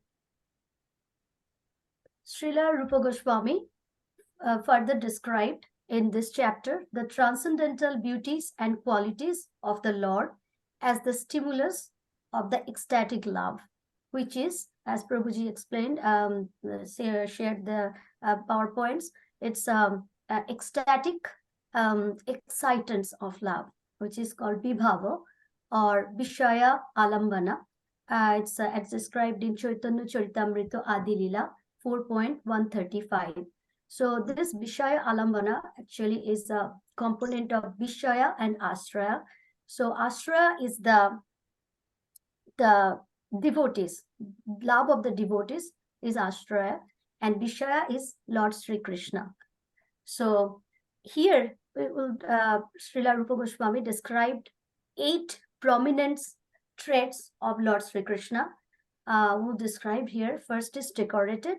In Sanskrit is called Shobha, and then enjoying, which is in Sanskrit called Bilasha, pleasing, Madhurya, dependable, Mangalya, steady, Stairya, predominating, that is Teja, meticulous dresser, that is Lalita, and magnanimous, which is in Sanskrit called Audyaryam.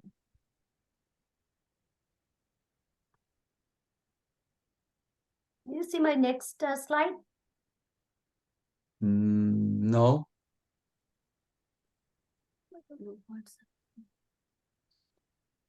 Prabhuji, I've just shared. Okay, that's good.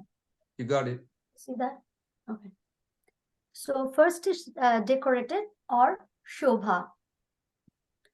So a person is great if he is decorated with the qualities of being very merciful toward the unfortunate, very powerful, superior, chivalrous, enthusiastic, expert, and truthful.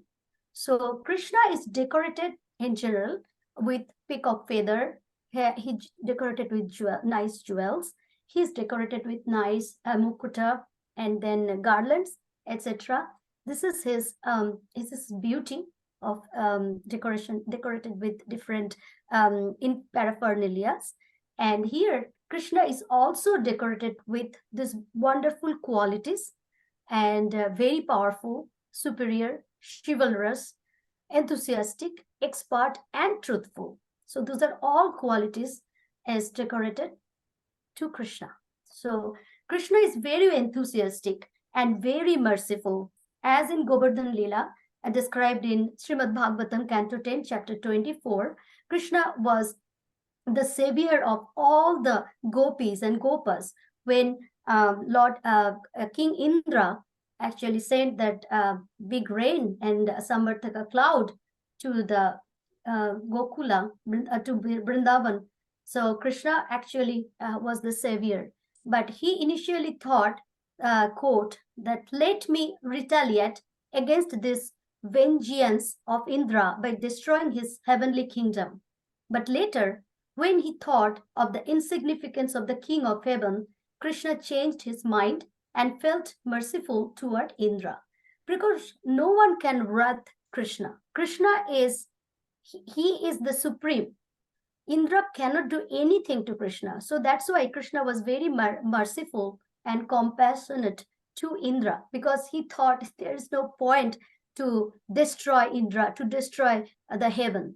Rather, be compassionate. So he showed his compassion to Indra, as well as he protected all his devotees. So that way in Vrindavan, he lifted the Govardhan hill for 7 days, protecting his gopis and gopas of Vrindavan. So next is enjoying or bilasha. So Krishna is enjoying. He is always happy, always enjoys. No one will see Krishna in a sad face. In any, not in any pictures we see that Krishna is always smiling, always smiling. He is always happy and enjoying. And as this is described in Srimad Bhagavatam, Canto 10, Chapter 42, that when Krishna appeared at the sacrificial arena of King Kamsa, it is described that the lotus-eyed Krishna entered among the wrestlers without being impolite to them, glanced over them with determination, and seemed to them just like an elephant attacking some plants. Even while speaking to them, Krishna was still smiling, and in this way he stood valiantly upon the wrestling dais. So he is always bilasha, in bilasha form, always enjoying, even in Dwarka, even in Mathura, everywhere. And in Golok Vrindavan, he is always enjoying, 100% enjoyment. So from this traits of Krishna, we should meditate and pray Krishna that when we will do our devotional service, when we will do any service for the devotees, to please Srila Prabhupada's mission, we always should enjoy. We never said, oh, I have to do this work, so that's why I'm doing, and not like that. We always have to enjoy doing our service, our work, to please his Krishna's devotee.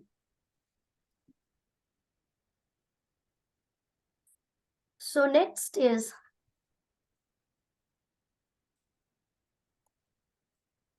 pleasing or madhurya. So when one's characteristics are very sweet and desirable, his personality is called pleasing. When Krishna is in the Golok Vrindavan, his personality is the most pleasing personality. He is always pleasing. An example of Krishna's pleasing nature is described in Srimad Bhagavatam, that one day, while Krishna was awaiting the arrival of Srimati Radharani by the bank of Yamuna, he began to make a garland of Kadamba flowers. Srimati Radharani appeared there, and at that time, Murari glanced over Radharani very sweetly. So Krishna never get upset. He always pleasing. So when he was waiting for Radharani, he was not sad. He was not upset that why Radharani is late. So at that time also, he used that time to make the Kadamba flowers. So always at his service. So from this pastime of Krishna, we can meditate upon that we should not waste time doing more material activities. Whatever we need to do in Grihastha life, we should do that. But the rest of the time, we should not waste time doing different mundane activities, which will not give us any upliftment in the path of bhakti. So that is, we should meditate about his pleasing personality, his pleasing qualities. So Krishna's next quality is dependable, or in Sanskrit is called Mangalaya. So Krishna is reliable in all circumstances and is very, very dependable. So Krishna has causeless mercy and Krishna's mercy is causeless. He doesn't do any deal with his devotees, even with the demons. So in the causeless mercy, Krishna is giving mercy to everyone. And especially I made this as a 3Ds because I like to make this slide. So D first is demons, D second is demigods, and third is devotees. So demons also depend upon Krishna because they know Krishna will not do anything which is not appropriate or which is against the law. He is always lawful. So that's why even demon also close their door when they are sleeping, because they know Krishna will not attack without any reason. That is his causeless mercy. And for the demigods knows that Krishna is there. If something happens, Krishna will protect them. That confidence the demigods has. So even if something happened in the heaven, they can do the sports activities, etc., with confidence that if something happened, Krishna is there. And the devotees have both faith as well as devotion. So for the devotees, they do not have to do any ritualistic activities of following Vedas and everything, but they can only do because they have faith and devotion to Lord Krishna. So that way Krishna is shows his causeless mercy to all his devotees, demigods and demons. So the next quality is steady, stairya. So a person who is not disturbed even in a situation of reverses is called steady. So Krishna is very steady even if the situation goes in negative direction. As for example, this steadiness was observed in Krishna in connection with his chastising the demon Bana. The Bana had 1,000 hands, and Krishna was cutting off these hands one after another. This Bana was a great devotee of Lord Shiva and the goddess Durga. Thus, when Bana was being chastised, Lord Shiva and Durga became very furious at Krishna, but Krishna did not care for them. So, as Prabhuji was explaining about that Mathura Daruka pastimes, that Krishna was like bullied someone. So, when it's needed, Krishna becomes very steady. He doesn't care if other people are not happy or if they are upset. But Krishna thinks, if Krishna thinks, no, I would be steady, then no one can tolerate it and no one can change his mind. So he is that much steady. So from this quality of Krishna, we should meditate and we should pray Krishna, oh Krishna, give us this steadiness in the path of bhakti, so that we can be very steady if there is some turbulence comes, if there are some positive, negative thinking comes in our mind, or if something happened in family, or if it just pull us from doing the service, etc. We should pray Krishna. We should be steady on our path of bhakti and ask Krishna, request Krishna, please give us your mercy, so that we will be steady in this devotional path. So the next is predominating, or in Sanskrit is called teja. A person who can affect the mind of everyone is called predominating. It is stated in Bhagavad Gita that he appears to every person according to one's relationship with him. So as in Bhagavad Gita 4.11, the verse says, Ye yatha mam prapaddante tam stataiva bhajami aham mama bhartamanu vartante Manushya Partha Sarvasa.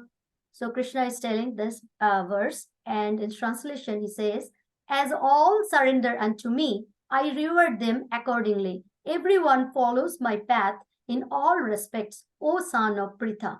So Krishna is reciprocates to each living entities differently. If someone wants to be his lover, he becomes his lover, her lover.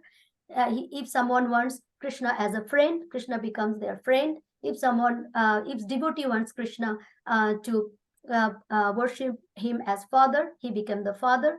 So he reciprocates to each and every person differently. So as described in Srimad Bhagavatam, Canto 10, Chapter 43, verse 17, that Krishna is a thunderbolt to the wrestlers. He is the most beautiful human being to the common man. He is just like Cupid to the young girls. He is the most intimate relative to the cowherd men and women. He is the supreme ruler to the impious kings. He is just a baby to his parents, Nanda and Yashoda. He is death personified to Kamsa, the king of Bhoja. He is just like a stone to the dull and stupid. He is the supreme absolute truth to the yogis, and he is the supreme personality of Godhead to the Vaishnavas. So he reciprocates to his devotees according to their desire. Next, the predominating is continued, and but sometimes the learned scholars also described predominating to mean a person intolerant of being neglected. This peculiarity in Krishna was visible when Kamsa was insulting Maharaj Nanda.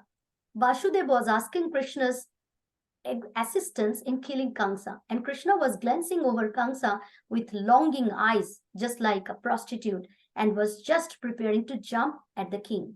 So Krishna never likes also be neglected, or he also doesn't like when his elder, as Nanda Maharaj here, his father, is or Vasudeva also is get insulted. So he doesn't like that too. So that's why Krishna was glancing to Kamsa to protest Kamsa's behavior, and then he jumped to kill him. So that is the nature of Krishna's predominating nature, and from this quality we should learn, and we should do we should meditate on this quality to be humble. See that any senior devotees or any devotees, we should do the obeisances. We should do the obeisances, and we should behave, do the Vaishnava Achar. And also when we see gurus, we should do Dandavat Pranam, and all the devotees, we should show our respectful behavior to the deities, to the devotees. And when we go to the temple, we should do pranam to the deities, rather talking to others, we just go and do the pranam to the deities. So that way we should be humble and a predominating nature of Krishna to meditate upon. So the next quality of Krishna is a meticulous dresser, or Lalita. So Krishna is very fond of dressing himself and is called Lalita, or meticulous dresser. Examples: sometimes he used to decorate Srimati Radharani with various marks. Sometimes when he was preparing to kill demons like Arishtashura, he would take care to arrange his belt very nicely. So when Krishna is in rasa, when Krishna is spending time with Radharani and gopis, he is very particular in dressing. Whereas when he's killing the demons, that time also is very meticulous. He is very particular about his dress, his behavior. So from this quality, we should learn that Krishna likes to be dressed up, and he is very meticulous about it, very particular about it. We should also dress our deities. We should also clean our altars regular basis, so that to make Krishna happy, because Krishna likes it. So just would like to share our deities at home, Sri Nitai Gaur Sundar, and this is their garlands I made. And so actually when we are dressing up our deities, actually we are cleaning our hearts. As Srila Prabhupada mentioned, we are actually cleaning our hearts. And according to Chaitanya Mahaprabhu, Chetu Darpana Marjanam. Now, this is the last quality of this chapter. Krishna is magnanimous, or Audyaram. So Krishna is magnanimous, as he is always prepared to give himself completely to the devotees. He always wants to give himself to the devotees. So even to one who is not a devotee, Krishna, in his form of Lord Chaitanya, is prepared to give himself and to grant deliverance. And as we know, we discussed about Jagai Madhai today, the pastimes of Lord Chaitanya. Jagai Madhai was both of them are very wretched souls, and they have done lot of bad activities.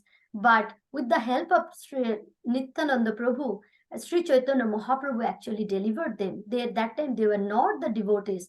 So much merciful, these two incarnations, Nityananda Prabhu and Sri Chaitanya Mahaprabhu. Even they are not devotee, but still he delivered them. In other words, Krishna's magnanimity also falls in three pastimes. And Krishna actually, from Prabhuji's class, we learned that Krishna is independently dependent. Krishna is independent, but he is independently dependent to his devotees. So there are three pastimes here where Krishna gave himself to this three devotees.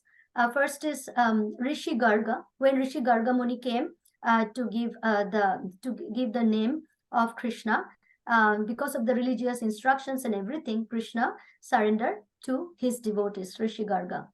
And then Krishna also gave himself learning the military art from Satyaki at Mathura. When Krishna met Satyaki, his friend, at Mathura, and Krishna also gave him to his friend for the counseling, to do the counseling to his friend Uddhava. So these are all his causeless mercy. This is all belongs to his causeless mercy, his magnanimity to his devotees. So Krishna can also give him to us completely, but we need to remove all our material attractions. We need to get rid of all the material attractions. Then definitely Krishna will give himself to us too. We'll get Krishna too. Krishna, tomorrow Krishna dite paro, tomorrow shakoti ache. And for that, we need the help of Guru. We need the help of a pure devotee. So Krishna gave himself to his devotees, his topmost devotees, the gopis, as described in Srimad Bhagavatam 10.25.18. Krishna have taken a vow even to protect his devotees, as Srimad Bhagavatam 10.25.18. Tasman macharanam goshtam Mannatham mat parigraham gopaye swatma yogena soyam me vrata ahitaha. Translation: I must therefore protect the cowherd community by my transcendental potency, for I am their shelter, I am their master, and indeed they are my own family. After all, I have taken a vow to protect my devotees. That is the magnanimity of Lord Sri Krishna. He is magnanimous. So he will protect his devotees, and he took that vow. So now that is our duty to pray Krishna, to meditate upon all his qualities, to increase the stimulus of this love of Krishna, which are actually those qualities, all the 64 qualities are the stimuli of to excite to the love in our heart for Krishna. Back to you, Prabhuji. Hare Krishna. Please correct me if anything I speak wrong. Hare Krishna. Very nice presentation. I like the picture, the reference. It's very nice and elaborate explanation. Wonderful. Satyadevata Prabhu. Yes, Prabhu. Very, very wonderful presentation, Mataji. Thank you so much. Explaining the qualities very detailed way with all the pictures and all. Hare Krishna. So, Prabhu, the last one, which is chapter 25, is about devotees of Sri Krishna. And one Sivakumar Prabhu is supposed to do, but I think he's not there. Today I am his backup service. Okay. Hare Krishna, if you allow me. Anyone has any question to Mother Questions? Bhasha? Prabhu, I have one question, Haribol Prabhu. Yes. So this was regarding that slide where we had the 3Ds, where we had demigods, devotees, and yeah. So one thing that I yeah. Actually, Prabhu, that is I created it. It's not. It was written in a sentence form. So, but I took and make that chart. But Mataji, very nice. You just can ignore that. But just read the sentence. The sentence, whatever it's written, I just put it in a chart. Well, let us hear what her question is. Yeah, my question was that when we were talking about the demons, we were talking about faith and confidence, and then we talked about how the demigods or different devatas, they have the confidence. However, the devotees have faith and confidence. So the faith part, I was just mesmerized how the demons have faith. What is their faith like? Their faith of Kansa? I am very, very sure that Krishna will come and kill me. I wasn't sure how to relate that faith part to demons and to devotees at the same time. I guess I'm kind of confused in that. Yeah. Prabhuji, can I try to? Yes. So, Mataji, actually, that's a very good question. Thank you for the question. So, for the demons, actually, Krishna doesn't do anything unlawful. If the demon will not hurt Krishna, Krishna will never come because demons are the demons, and Krishna knows that they are the demons. But unless the demons will attack Krishna and irritate him, and he needs to kill them, Krishna won't kill them. But if he needs to kill them, he will kill it. Like Kaliya, when Kaliya, Krishna did not kill Kaliya, but he told Kaliya to leave that lake, go from here, go from Yamuna to I forgot, Fisi or something that Krishna told to go there because of the fear of Garuda, actually Kaliya again came back to Vrindavan.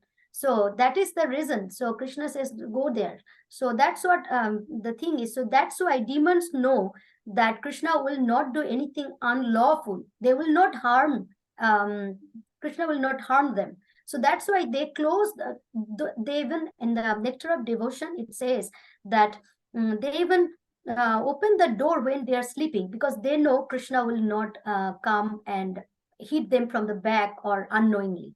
That is their faith and confidence upon Krishna. And for the devotees has faith and devotion. So because Krishna, and as Prabhuji says, what is pure love? It's a constant engagement to the service of Krishna with favorable way. So devotees has favorable way of loving Krishna, but demons has unfavorable way of loving Krishna. So that is the difference between the faith of the demons, and there is a difference between faith of demons and devotees. Is that clear, Mataji? Or Prabhuji can explain more? Yeah, a little Hare bit. Krishna.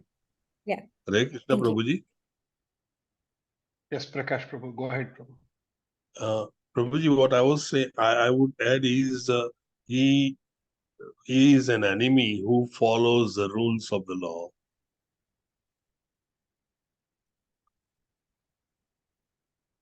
You would be better to have an enemy who follows the rules of the law rather than an enemy who just is like a bad boy or bully boy, as you said earlier. That's interesting way to look at it. So another thing is faith in negatively and faith in positively. Both devotees are on positively faith and demons are negatively faith. You can say when Kamsa met Parashuram, in Garga Samhita explained that when Kamsa was circumambulating Parashuram, Parashuram said, "Why are you doing this to me? Why are you going in parikrama?" He said, "I need your blessing." He said, "Do you know who I am?" He said, "Yes, you are incarnation of Vishnu." So Kamsa was aware of Parashuram. He said, "I'll kill you." He said, "No, no, you did not come to kill me. You came to kill the Kshatriya race. I'm a demon, I'm not a Kshatriya. I'm doing my demoniac activities." So Kamsa was fully aware that he is a demon and he is doing his demoniac activities. And you did not incarnate to kill the demon. You incarnate to discipline the Kshatriya, and who did not obey, you annihilated them. But I'm not a Kshatriya trying to act in difference. I happen to be born here, but I'm a demon. I was Kalnimi. So then Parashuram smiled. You are too smart. So Parashuram recognized him. At the same time, he let him go. So like that, they do have a faith that how much that God will not unnecessarily act. Not a whimsical, you can say, organized. What he plans, and he gives his strategic.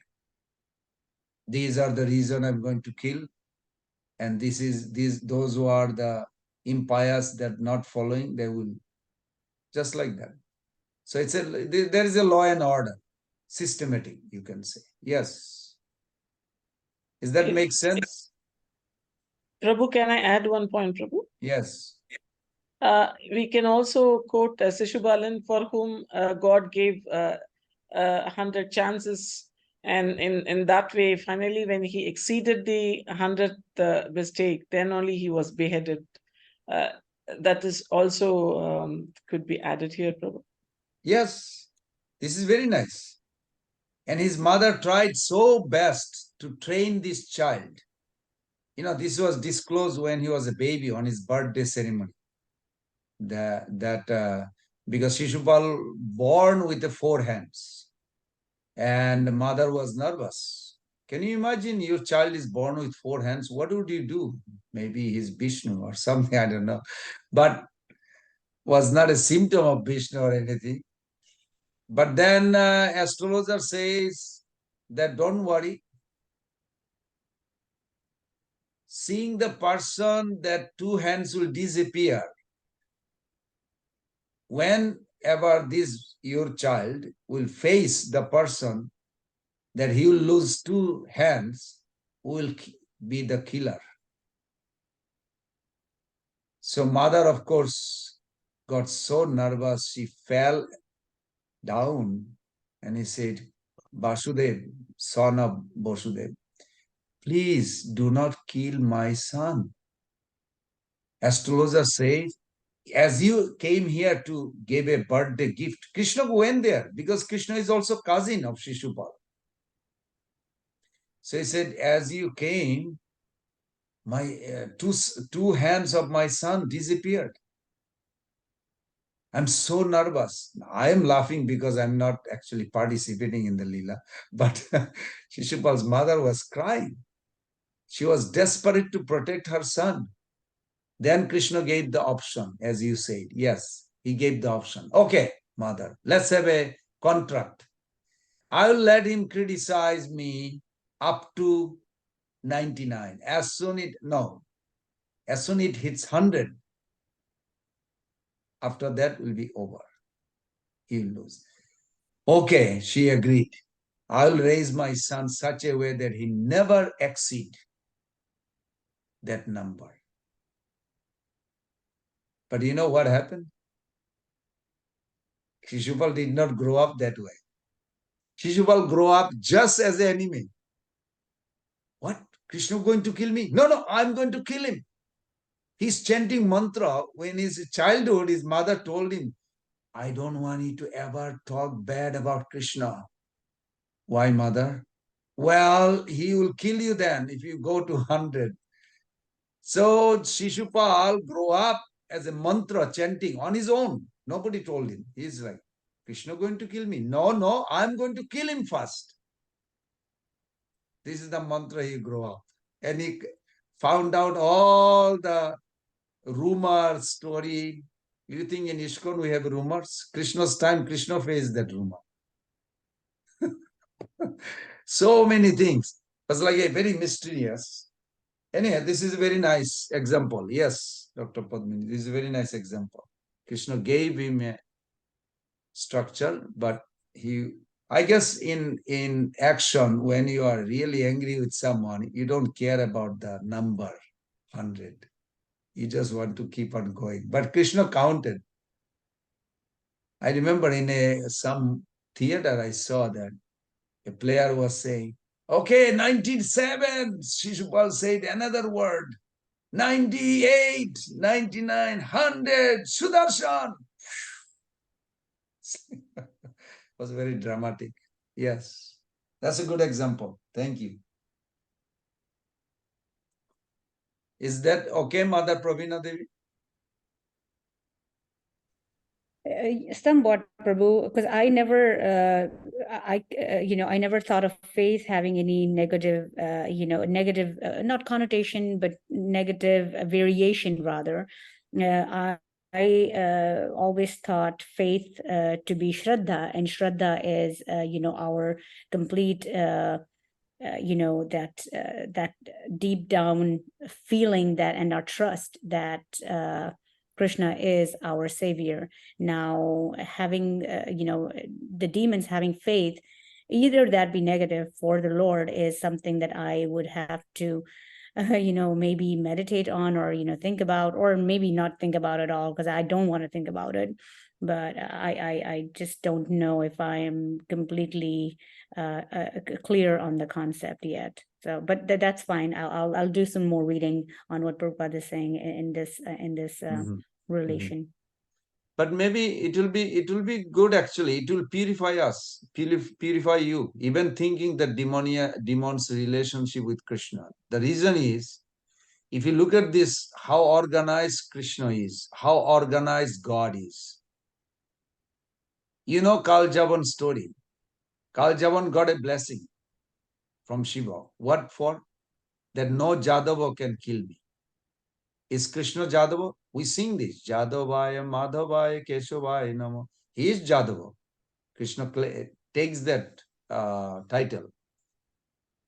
So Krishna realized that Kaljavan just attacked. I need to kill him. But he got a boon from Shiva that Jadavas cannot kill him. So I cannot kill him. I mean, Krishna can break the law, but he doesn't break the law. That's the point. Kaljavan is a big demoniac role he was playing. And in that time, that's why the whole name of Ranchur, one who runs away from the battlefield instead of fighting.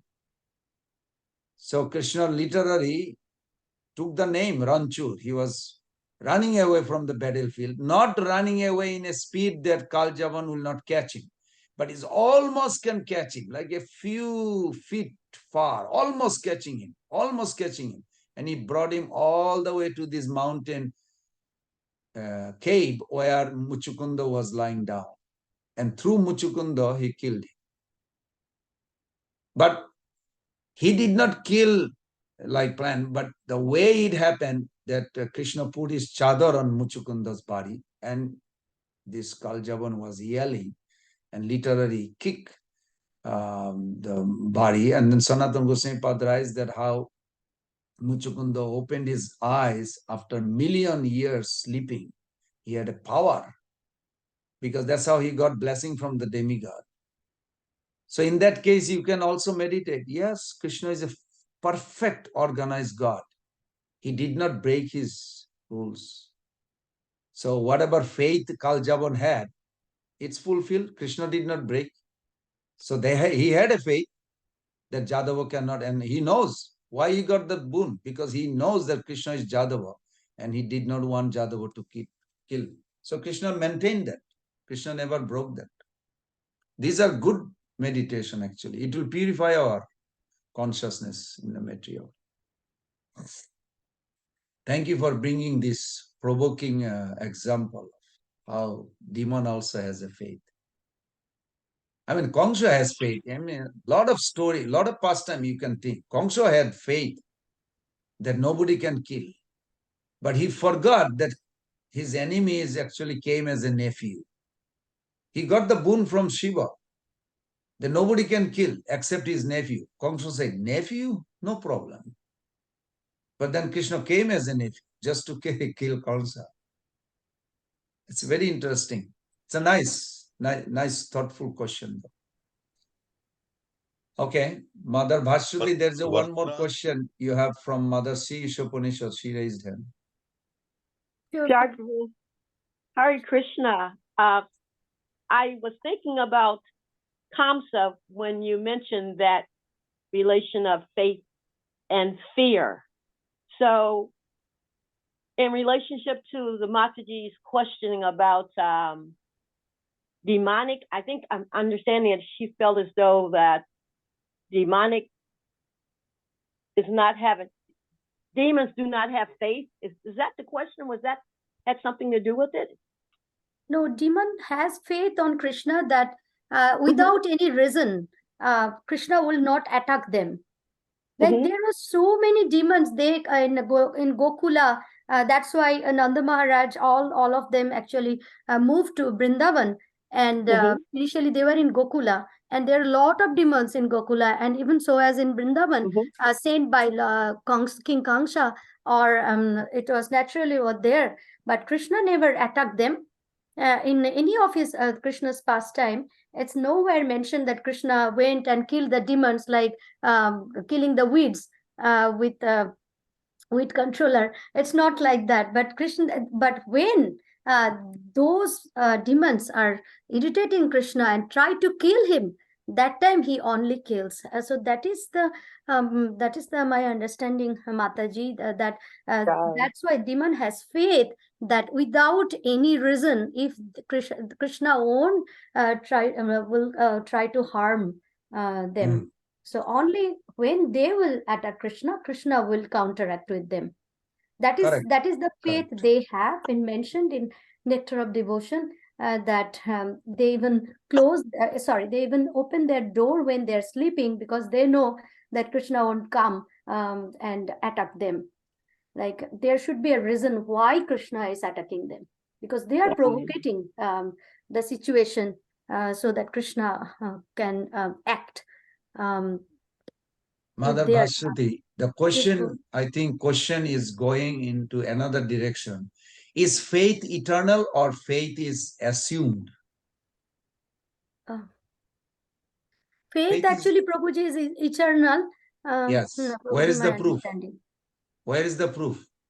So the 11.25.27.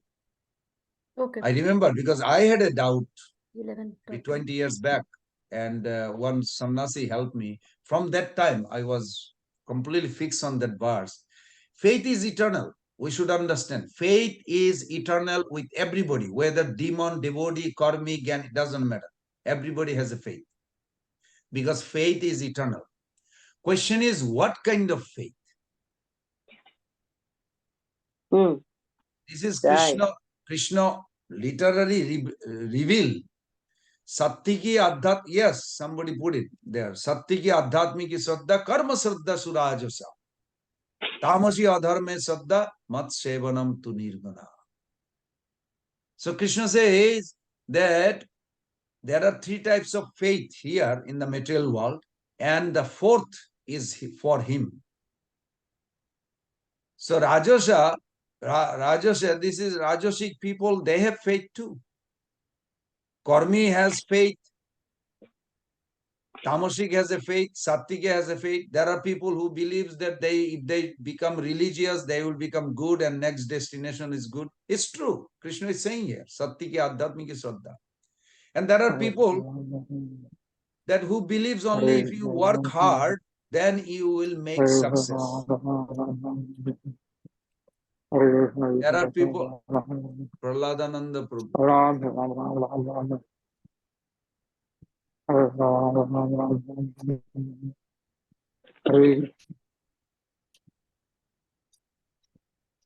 Somebody has to mute Prahladananda Prabhu. Sound is coming. Yeah. I don't know why it doesn't allow. Okay. So like this, we should understand faith is eternal. Whether it's a karmic, giving, even non-believer. If somebody say, I don't believe in anything, well, that's your faith that you don't want to believe in anything. You holding a faith that you don't want to believe.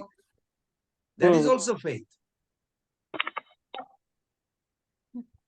Everybody understand my point? This Shraddha faith is eternal. Question is, where is your faith? According to that, you are existing. Recording in progress. What? Wonderful, wonderful, wonderful. Thank That you. made me think of so many things, so many that well, I can't even say it now. The question on the battlefield at Kurukshetra, you made me understand how everyone had their faith in being successul or win the war, regardless. They had the faith that they were going to be successful. Thank you so very much, Prangovinda Das. That was just very, very revealing, very wonderful. Great. Hare Krishna. Okay, so let's go to the next. Yes, Prabhu. Thank you, Prabhu. So next topic is about devotees of Sri Krishna.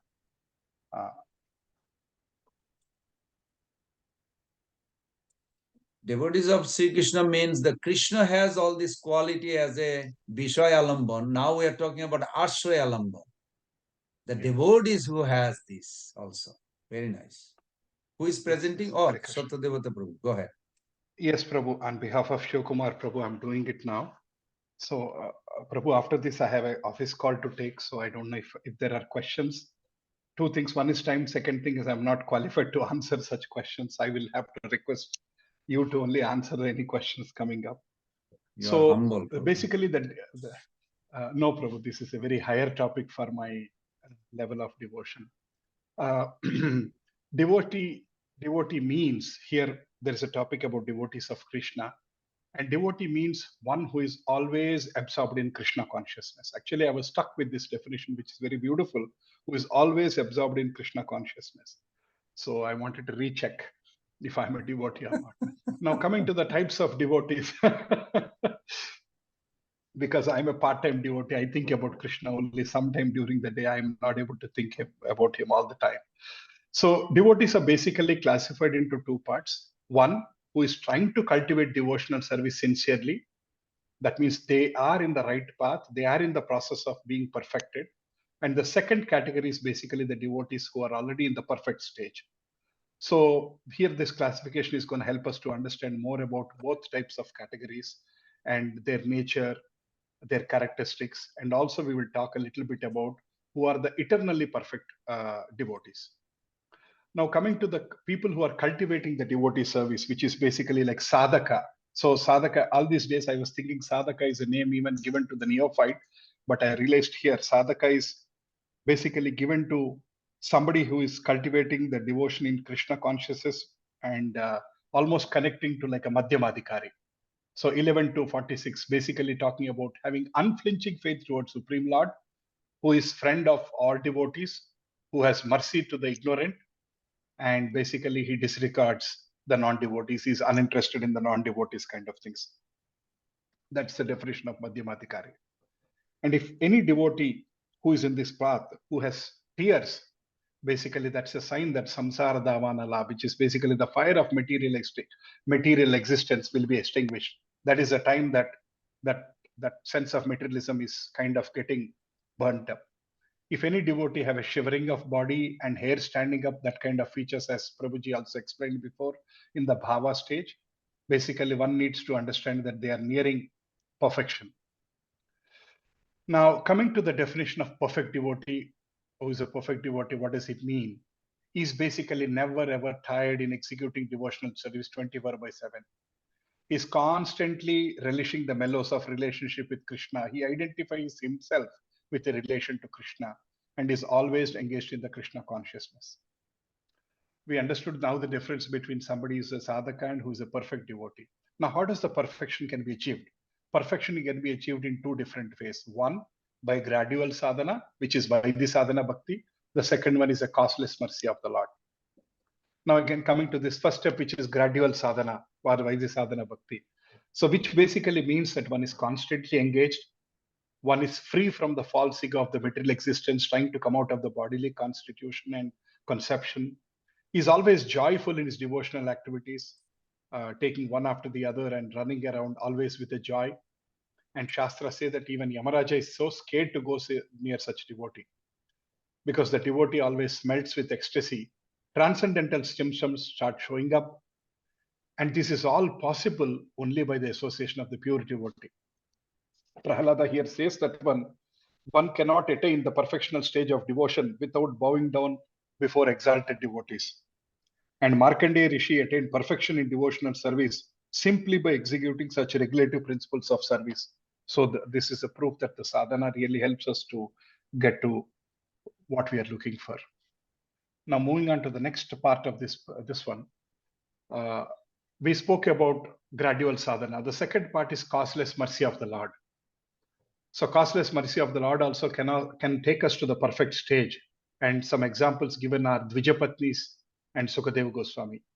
So Dvijapatnis are the wives of Brahmanas. When Krishna approaches, when he and his friends were hungry, they tried to approach the Brahmanas who are very busy doing a lot of rituals and yajnas, and they were not ready to offer the food, where Krishna is the ultimate Bhaktaram Yagnatapasam.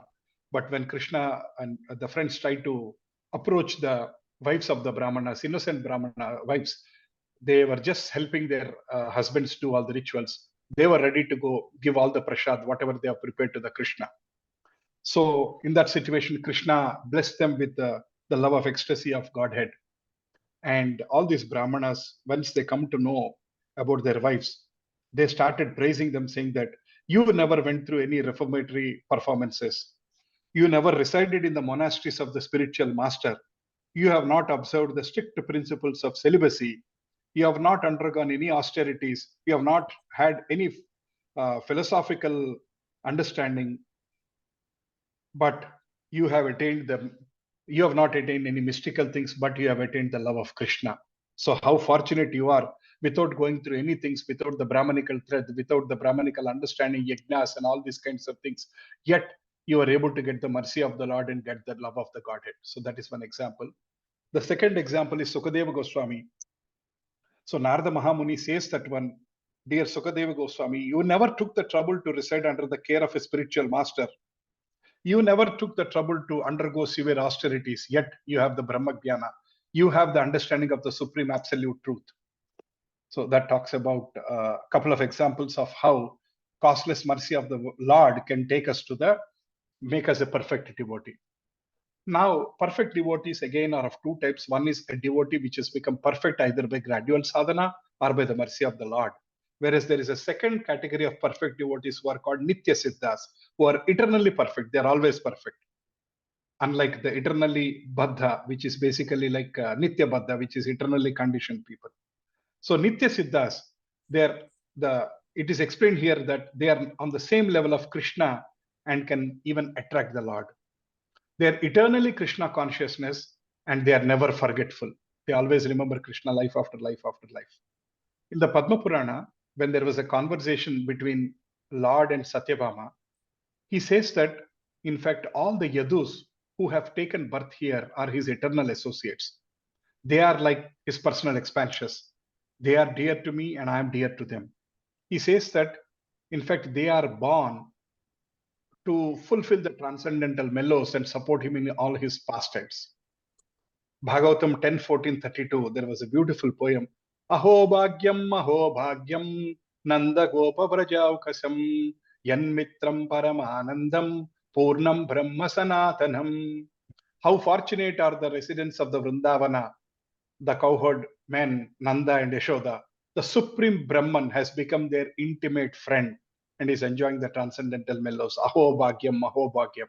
So all the cowherd men are appreciated for their kind of fortune to be able to be associated with the Lord like a friend, boyfriend, and like a son, friend, brother, and kind of things. Similarly, the residents of the Varaka and Vrindavana, they are just the cowherds and yadus. Externally they appear like kingmen or the cowherd men, but basically they are the eternally perfect devotees of the Lord. They are not ordinary living entities. They are not conditioned souls. They behave ordinarily, just like Lord. When Lord Krishna appeared like a cowherd man, he appeared like an ordinary cowherd man to all of us. But he is not ordinary. Similar way, his eternal associates are also not ordinary. When the Lord, after his avatara is completed, once a mission is accomplished, how he goes back to his abode, Goloka Vrindavana. Similarly, all his associates also would move back to the spiritual world. Like how Lord is not bound by the laws of material nature, which is birth, death, old age, disease, janma, mrityu, jara, vyadhi. Similarly, all his eternal associates are also not bound by all these material laws. Janma karma cheve divyam. Lord's transcendental qualities, nama, rupa, guna, lila, they are all transcendental. And we are advised to always think of them, glorify them. Similarly, we should also start glorifying Lord, not only Lord, but also Lord's associates. Like how as per Mayavada, one associates or considers himself as a oneness with Lord. Similarly, like how we should not, it is an offense to consider one equal to God. In a similar way, one should not consider equal to like Ananda Maharaja or Yashoda while serving the Lord. All these eternal associates also have the 55 qualities of the Lord, and they always serve the Lord in one of the rasa, like Sakya rasa, Madhuri rasa, Dasya rasa, one or the other rasa, they are always serving the Lord. They are eternally qualified to serve, and basically they don't need to follow the regulative principles of the devotional service because they are the Nitya Siddhas, eternally liberated, eternally perfect. So we basically try to understand about what is the difference between a sadhaka and a perfect devotee, and how can one become a perfect devotee by gradual sadhana or by Lord's mercy. And we also try to understand a little bit about the Nitya Siddhas who are eternally perfect souls. Hare Krishna. Thank you very much, Prabhu. Wow, that was a very nice, well presentation, Prabhu. Very clear cut. I hope everybody got it. Any question on this?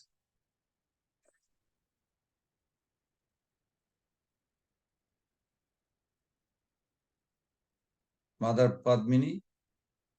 Prabhu, I have a question in this connection, not in this particular way, but in my understanding about Sudama, when Sudama came over to Dwaraka to meet Krishna, we said all the those all the people there are his external expansions, and he have 55 qualities of the Lord. But they didn't recognize Sudama, nor did they treat him in the right way. And they didn't give him all that was really necessary when he had come to meet Krishna. In the process, because when we study the Leela, it comes that way. They say, you are looking like this. How can you look like this? You cannot be a friend of the Lord. How do you claim? Are you a little bit not in a little crazy? Those things were all said to him. And so if they are all eternal associates to that level, then we don't expect them to give these small comments to confuse Sudama in that way that he would return.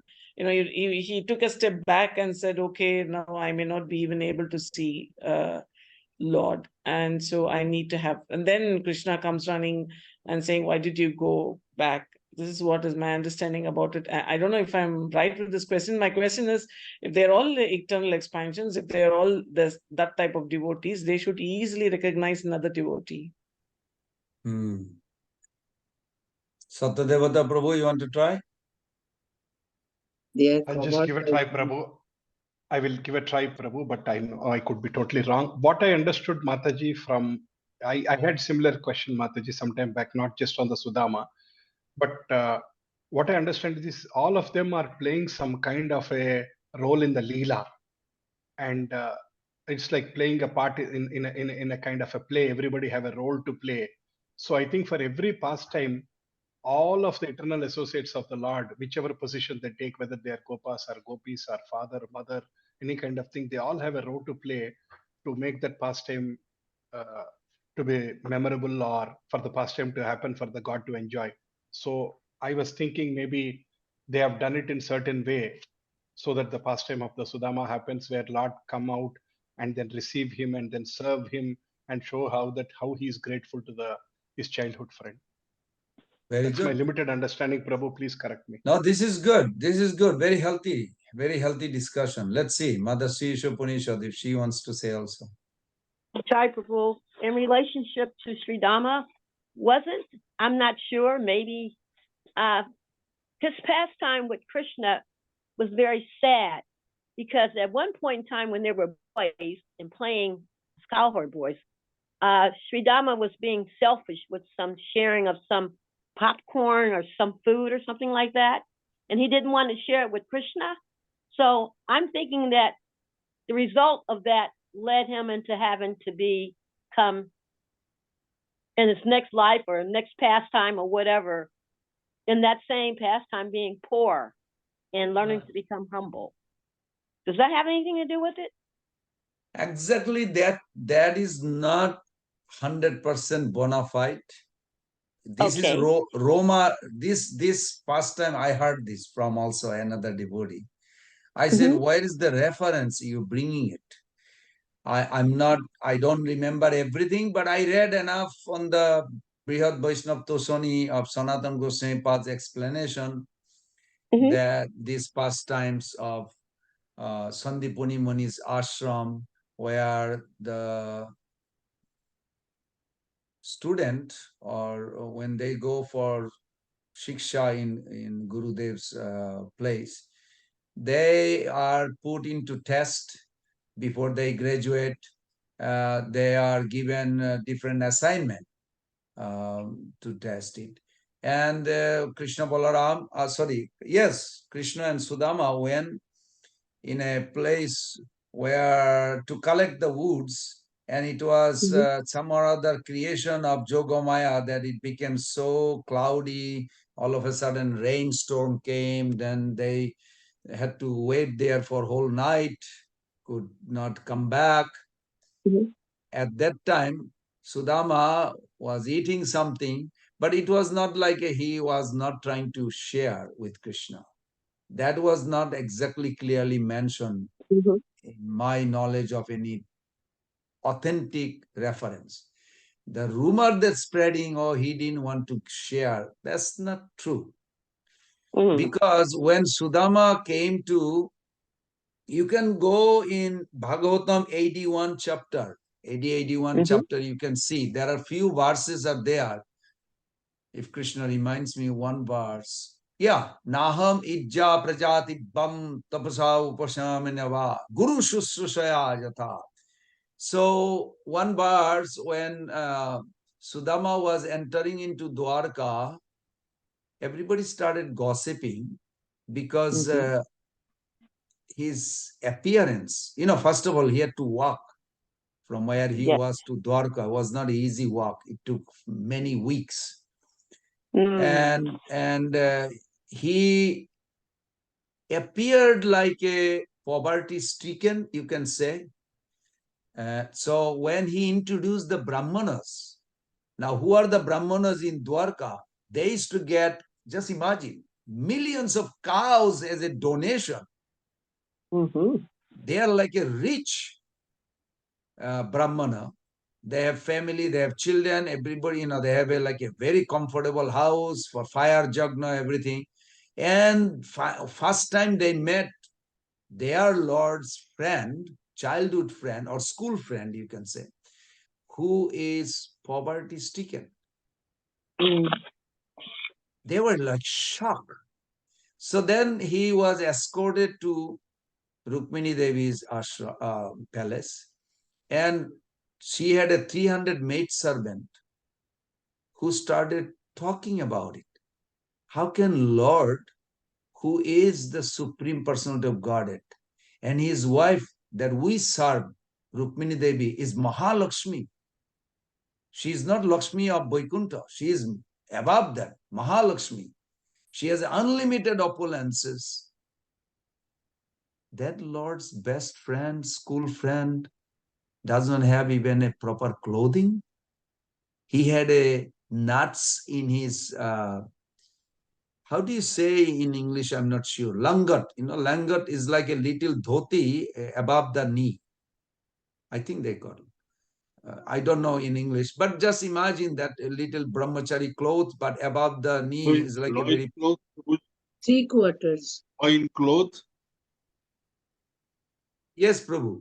He was so poverty stricken. In India, when you have some places cut or broken, you put a nut so that it doesn't cut anymore. So he had a nuts even though he has a small clothes, even within the small clothes, there is so many nuts just so that he can keep on wearing it. Hold to repair or hold. So the question is that how is that Supreme Lord has this kind of best friend who is poverty stricken, how to understand this? So then Krishna understood amongst the maid servant that they have a suspicion. So Krishna gave a speech. If you look at 10 Canto, Bhagavatam or Krishna book, 81 chapter, you'll see the Sudama people's reception and how Krishna established. And that verse is given, one of the 7 verses, that when we were there, we tried our best to please the Lord, our Guru. Krishna himself speaking. Lord means their Guru, Sandipani Muni. And Sandipani Muni, he was so pleased after this incident that to collect the wood for Guru's fire sacrifice, they sacrificed their whole life, whole night in a forest because they forgot to come back. It was a very stormy night. It was difficult to come back. Krishna was just performing that lila. Next day, when Sandipani Muni went there and he welcomed them and he told all the other boys, they have pleased me. Just for my sake, they gave their life for this. So he gave 3 blessings at that time. One blessing, Krishna revealed. One blessing is, whatever you heard so far from me, this knowledge will stay fresh with you. Always will stay fresh with you. Just imagine everything you learn is fresh always. It's so nice. And then second blessing was that whenever they need something, Mahatma Prabhu,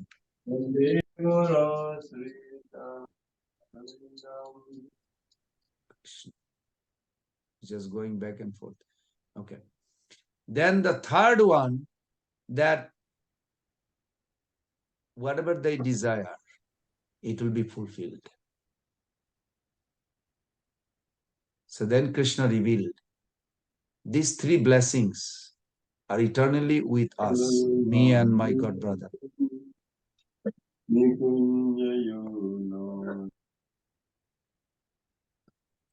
So then, What is the second one? Mahatma Prabhu, you have to keep mute. Sorry, Prabhu. What is the second one?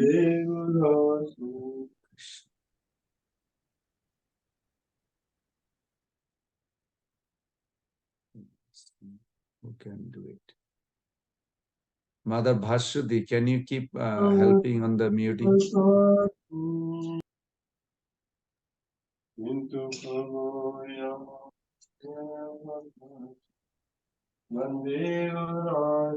Prabhuji, I actually leave out from that other.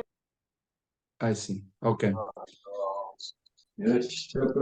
Mahatma Prabhu, can you hear us? You have to keep mute. It's going back and forth. Whoever is holding your phone, I don't think he Aruni heard. Mataji can do. Aruni Mataji is a Mother co-host. Aruni, can you help me with that, please? Oh, what can I do, Prabhuji? You have to mute. You have to just mute Mahatma Prabhuji. Oh, how do I Mahatma do Prabhu. that? Just Oh, you are not familiar. Anybody in this Zoom familiar how to?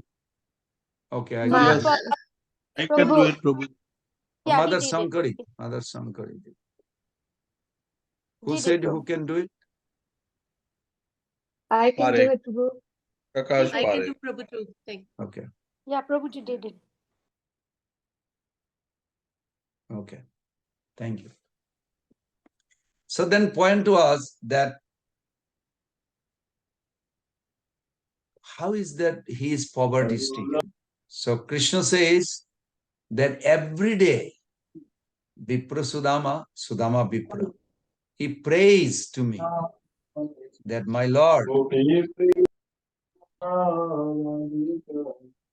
I think some children is playing with the recording part.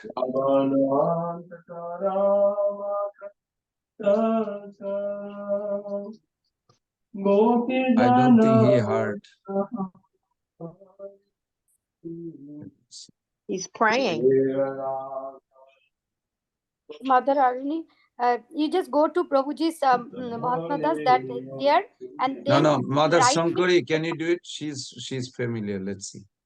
Yes, Prabhu. Let me see where you are so I can make you co-host. I don't think he's aware of what's going on. No. Prabhuji, I have Mahatma Das. If you make me co-host, I can mute. Okay. He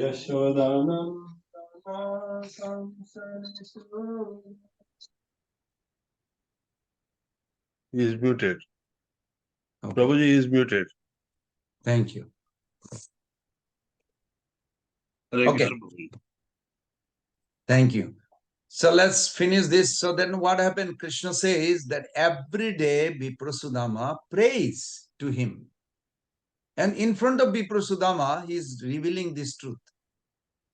And then he told all the maid servants surrounding, you know what I do?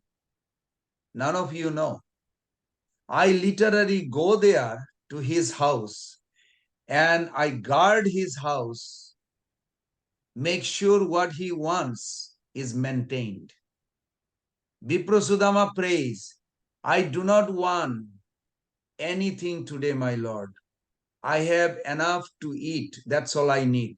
I don't want any opulence because I will forget you. So please do not send me any gift or any extra food or shelter or anything. So Krishna says, I literally take a disguise form and protect that nobody, because of his devotion, he can get anything he wants. And his devotion attracts people, so people bring things, and I have to disguise form, tell people, what are you bringing? Oh, we want to give this Sadhu Baba this. No, he doesn't need anything. Go somewhere and give to another Sadhu. Then everybody was shocked. Wow. I hope you all understand what I'm trying to say. Vipra Sudama's poverty is not due to some bhakti lacking or something. It is his own choice that he wants to remain bare minimum survival. Do you know what is bare minimum survival? Means if you have a dollar, Yes. by the end of the day, you have a zero balance. So Krishna is very kind. That's how he wants. Now if you see Pundarik Vidyanidhi, he is lying down on a bed with a golden armlet, golden chamara. It's like, what kind of devotee is that? He's getting golden chamara. Why the chamara has to be gold, solid gold rich? That's okay. That's what he wants. God provides. Krishna provides exactly what everybody wants. Not according to Krishna's desire, according to what that devotee desire. And this is what we learn from this chapter. That Krishna reciprocate according to devotees' desire, where they find. That's a beautiful verse. A pancha sthai bhav hai pancha ras, je rase bhakta sukhi Krishna hai bas. Mahaprabhu says that this pancha sthai bhav, when we come to that, we are going to discuss that further instead of now. Okay, Mother Aruni Devi, you have, oh, is that okay, Mother Sri Upanishad? Jai Prabhu Hare Krishna. Yes, thank you. Haribol. I love the humility of Sri Dhamma. That's, just wow, awesome. Yes. Even his wife did not know, believe or not. His wife did not know that he prays every day to Krishna to protect him from any material opulence. But she's not less. She is equal in a sense. When she asked for the palace, Krishna did not give him palace. She asked for it. That's why Krishna gave. I hope you all know that. When Sudama Vipra came back to his village, he could not understand. There's a big palace, so many maid servants, big opulence. He's wondering, where is my house? I had a little hut. That hut is not there. There's a palace there. Then his wife comes with all the gold ornaments, diamond jewelry to welcome him back. And then he recognized his wife. And then she revealed what Krishna did for him. So did Krishna do on his own? No, because his wife asked. So she was materialist? No, she was not materialistic. She said to Krishna, she prayed. She didn't go to Dwarka. She prayed in her house. My Lord, he is your best friend, happened to be my husband, but I never could serve him properly. Can you give me facility, a nice house, nice facility, nice manpower, so I can serve your great devotee opulently? Wow, overnight the palace built. No construction can do that. I didn't know that part. I didn't know that his wife had asked Krishna out of the service of devotion for a husband. That's key right there. Thank you again. Yes, Haribol. And that is proper. She is not materialistic. She is pure devotee. Yes. She has a right. Like you can ask something to serve Krishna, your guru, that I want to serve Prabhupada in a nice, all these people to engage, give us facility. Krishna will provide. So, thank you, Mother Sri Upanishad. Mother Aruni. Thank you. Yeah, Hare Krishna, Prabhuji, Dandavat Pranam to all and you. What I heard recently when Bhagwan Krishna was telling Rukmani Devi that that the nuts that Sudama did not share with Krishna were cursed. I don't know who cursed. that whoever eats these nuts will live in extreme poverty. And so Sudama consumed the nuts by himself. And so Krishna had all the opulence, but Sudama lived in total poverty. I mean, there were times when he couldn't even provide food for his children and wife. So that's the curse. I don't know who cursed. Just wanted to let you know. It will be nice if you have a reference where, in which book, which Acharya commented. In Bhagavatam does not have. Last couple of days, one of the which program was that? Either Bhakti Sangha or the other one that I go to Bhakti, Srimad Bhagavatam. These are the two classes. So last couple of days I heard this. Okay. So it will be nice if you send a little email, say, can you have a reference? Because it is not in Bhagavatam. So if some Acharya commented, we need to know where. Otherwise, this thing will just go on. Okay. Okay. Hare Krishna, Prabhuji. Thank you, Mata. Okay. Any other question or takeaway? And then we can close. It's already little over time. 9:30, 10:30, 11:30, 12:30. Wow, 3 hours, more than 3 hours. Can you Any please takeaway mute from three today's? blessings?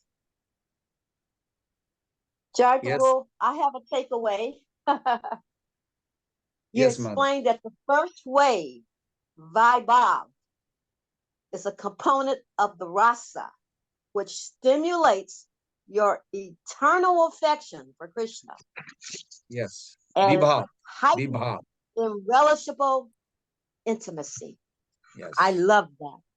Hare Very Krishna. nice. Yes, we should remember that whole life. That's good. Thank you. Thank you. Thank you. Prabhu, the one more statement you gave, we should know Krishna and not about Krishna. That's That very is, true. That's that very is true. what struck me so much, and I am pondering on it for quite some time. Thank you, Prabhu. I want to know this. This is the take-home message for me today. Wonderful. Thank you, Mother Padmini. Any other, or we can close and see you all tomorrow. I will, Prabhu. Yes, Thakur Prabhu. Faith is eternal. Say it again, Prabhu. Faith. Faith is eternal. Oh, yes. Faith is Yes, eternal. faith I is didn't eternal. say. Krishna said that. Yeah, The well, highest yes, just a authority. takeaway. Just Very a nice. takeaway. Yes, yeah. Faith Yeah. is eternal. Yes. Yeah. Thank you. Okay. So, yes, Mother Krishna Manju, you have something to say, or? So we have to get the faith in Krishna. Also, Krishna also reciprocate according to our desire.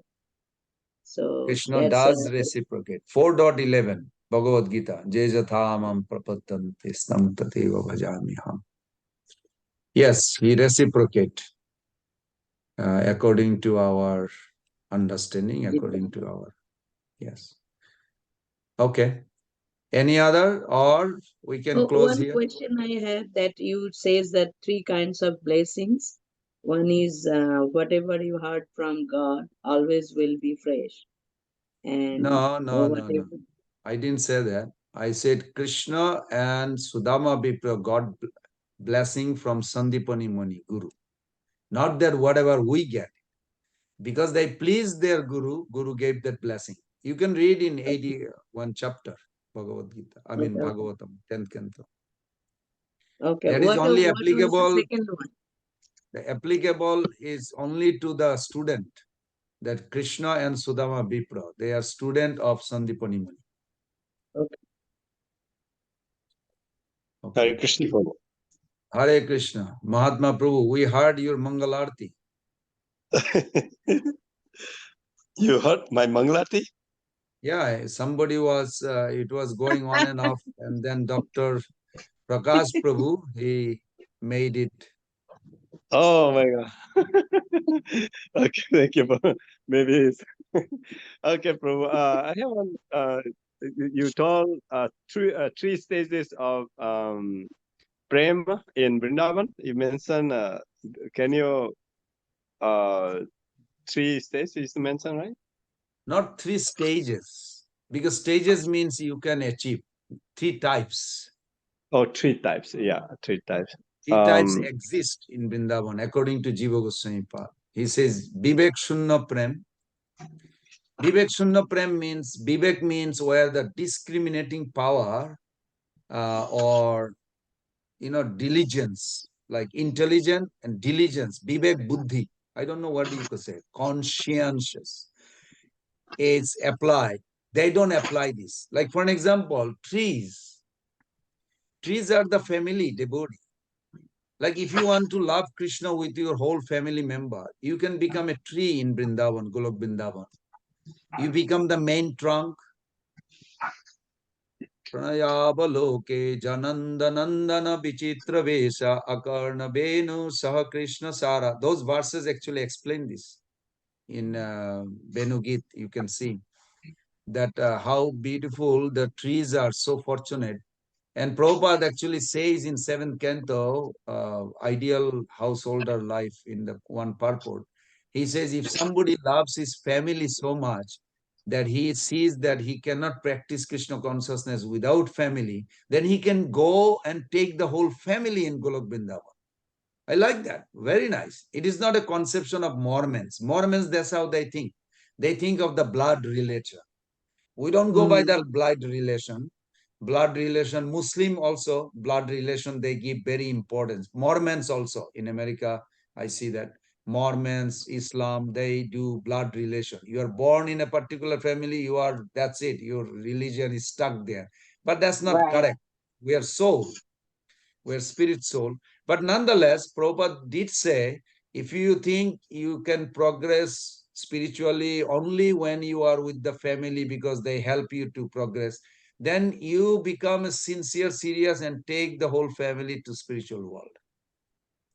Then I found this verse where he says that Krishna every day he climbs every tree, but he expands himself into millions, billions of trees. And he climbed, and the big trunk is the husband or father, you can say.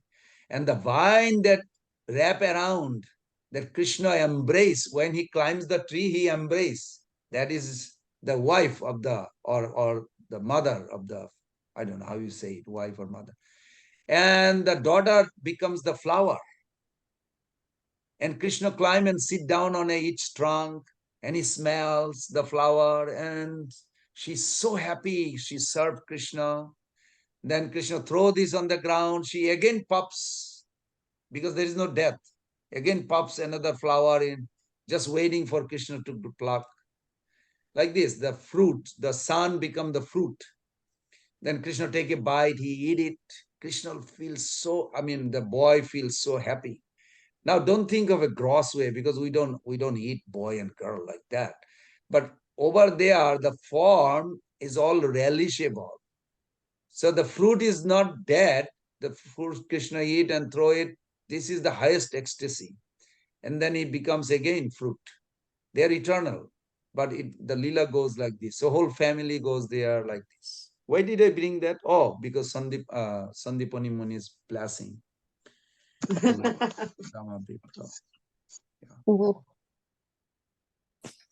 That's very nice. So that is called, I know, Mahatma Prabhu's question. So these are called Vivek Shunya. Those who are aware of Sanskrit or little Hindi, you can understand. Vivek Shunya. Shunya means zero. Where you don't put any calculation. What day is today? What date is today? What time Krishna came? Did he come last week or yesterday or last month? The trees, the animals in Vrindavan, they don't have this calendar. Krishna came, Krishna will come. That's all they think. Krishna came, Krishna is gone. Now all the trees sheds their flower, fruits, everything. Out of separation, they cry and they stay on the ground. The Jogomaya next day says, Krishna is coming, all the trees, blooming, flower, fruits, fragrance, whole Vrindavan is enchanted. Krishna just walking, it's like a big party festival. I mean, not in a mundane way, but that's how we have to explain. It's like a party, big festival ceremony. So everybody is like blossom. But when Krishna left Vrindavan, apparently, they have no idea that Krishna left. When did he go? But the gopis, they calculate. They know exact day, month, what time Akrura came, how did he take. They calculate. So they are not Vivekshunna, the gopis. But the other, the trees and others, they are Vivekshunna Prem. So this is one category. Then you have a Vishrambhana Prem. Vishrambhana Prem means like the coward boys. You know, in Kurukshetra, not everybody came. There's no cows came, no peacocks, no animal came from Vrindavan to see Krishna in Kurukshetra. Who came? Those who are Utkantamayi. Utkantamayi means their love is about to separate themselves. They are so intensely feeling pain in the separation from Krishna. Utkanta, kanta means neck. Their lifespan about to get out of the body. They are so desperate to meet Krishna. So they are the only one who came to meet Krishna in Kurukshetra. But the other two, they did not come. The first one is Vivekshunna, because they are not bothered when Krishna left. They think Krishna will come. But they are not thinking, when did he come? Was it last year? No, they don't talk like that language. They only think that million years pass by like a moment. So they never calculate. And there are some coward boys also. Whenever they miss Krishna, they just think of Krishna, close their eye. Skana adarshanita dina sada saha biharina. Sada saha biharina. Then they close their eye, they go play with Krishna in the pasturing field. How long? Million years, billion years. So they didn't come to Kurukshetra meeting because they are with Krishna. They are not in separation so much. They can literally close their eye and go inner world and play with Krishna eternally there. Only people came who are Utkantamayi, gopis, Mother Jashodas. They desperately want to see him face to face and converse. So that's what the three category in a shorter version. Is that okay, Mahatma Prabhu? Thank you, Prabhuji. Thank Very you. nice. Appreciate it. Yeah. Hare Krishna, Krishna Krishna, Hare Hare. Hare Rama, Rama Rama, Hare Hare. Looking forward to see you all tomorrow. Oh, Mother Sankari Devi, who is singing tomorrow?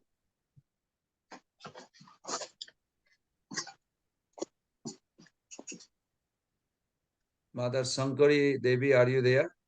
Yes, Prabhu. Prabhu, I have a volunteer for Kirtan Seva on 5th, which is Thursday, but not for tomorrow. So if you appoint somebody now or... No, you can ask. This is your job, please. You ask who likes to sing. Hare Krishna, dear devotees, whoever are present in the class right now, if you can come forward, somebody for the Kirtan Seva tomorrow and then expressing gratitude, that would be great. But sometimes they are humble. You have to just call out. Vidura Prabhu, like that. Vidura Prabhu, can you sing tomorrow? Just like that. You call out. And Vidura Prabhu, even though he's in Mauritius, he'll come forward. Or Mother Pravina Devi, somewhere. Okay. Vidura Who is singing tomorrow? Is he here in the call right now? Yeah. Vidura Prabhu, can you sing? Yes, Vidura Prabhu is there. Hare Krishna. Yes, Prabhuji, I will be able to sing tomorrow. Okay, here you go. Like this, Mother Okay, Sankari Devi. good. Sometimes devotees are shy. You just tell them, please sing tomorrow. Please express gratitude.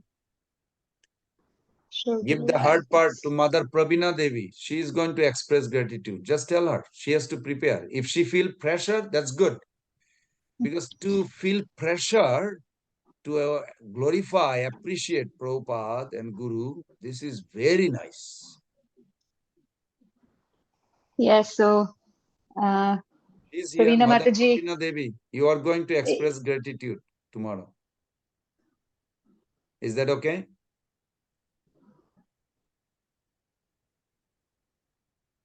Mother Pravina Devi I'll let her. pretending know. she is not here. I'll send out the chat, the text Okay. on the thing, and I'll let her know personally also. Thank you. Thank you.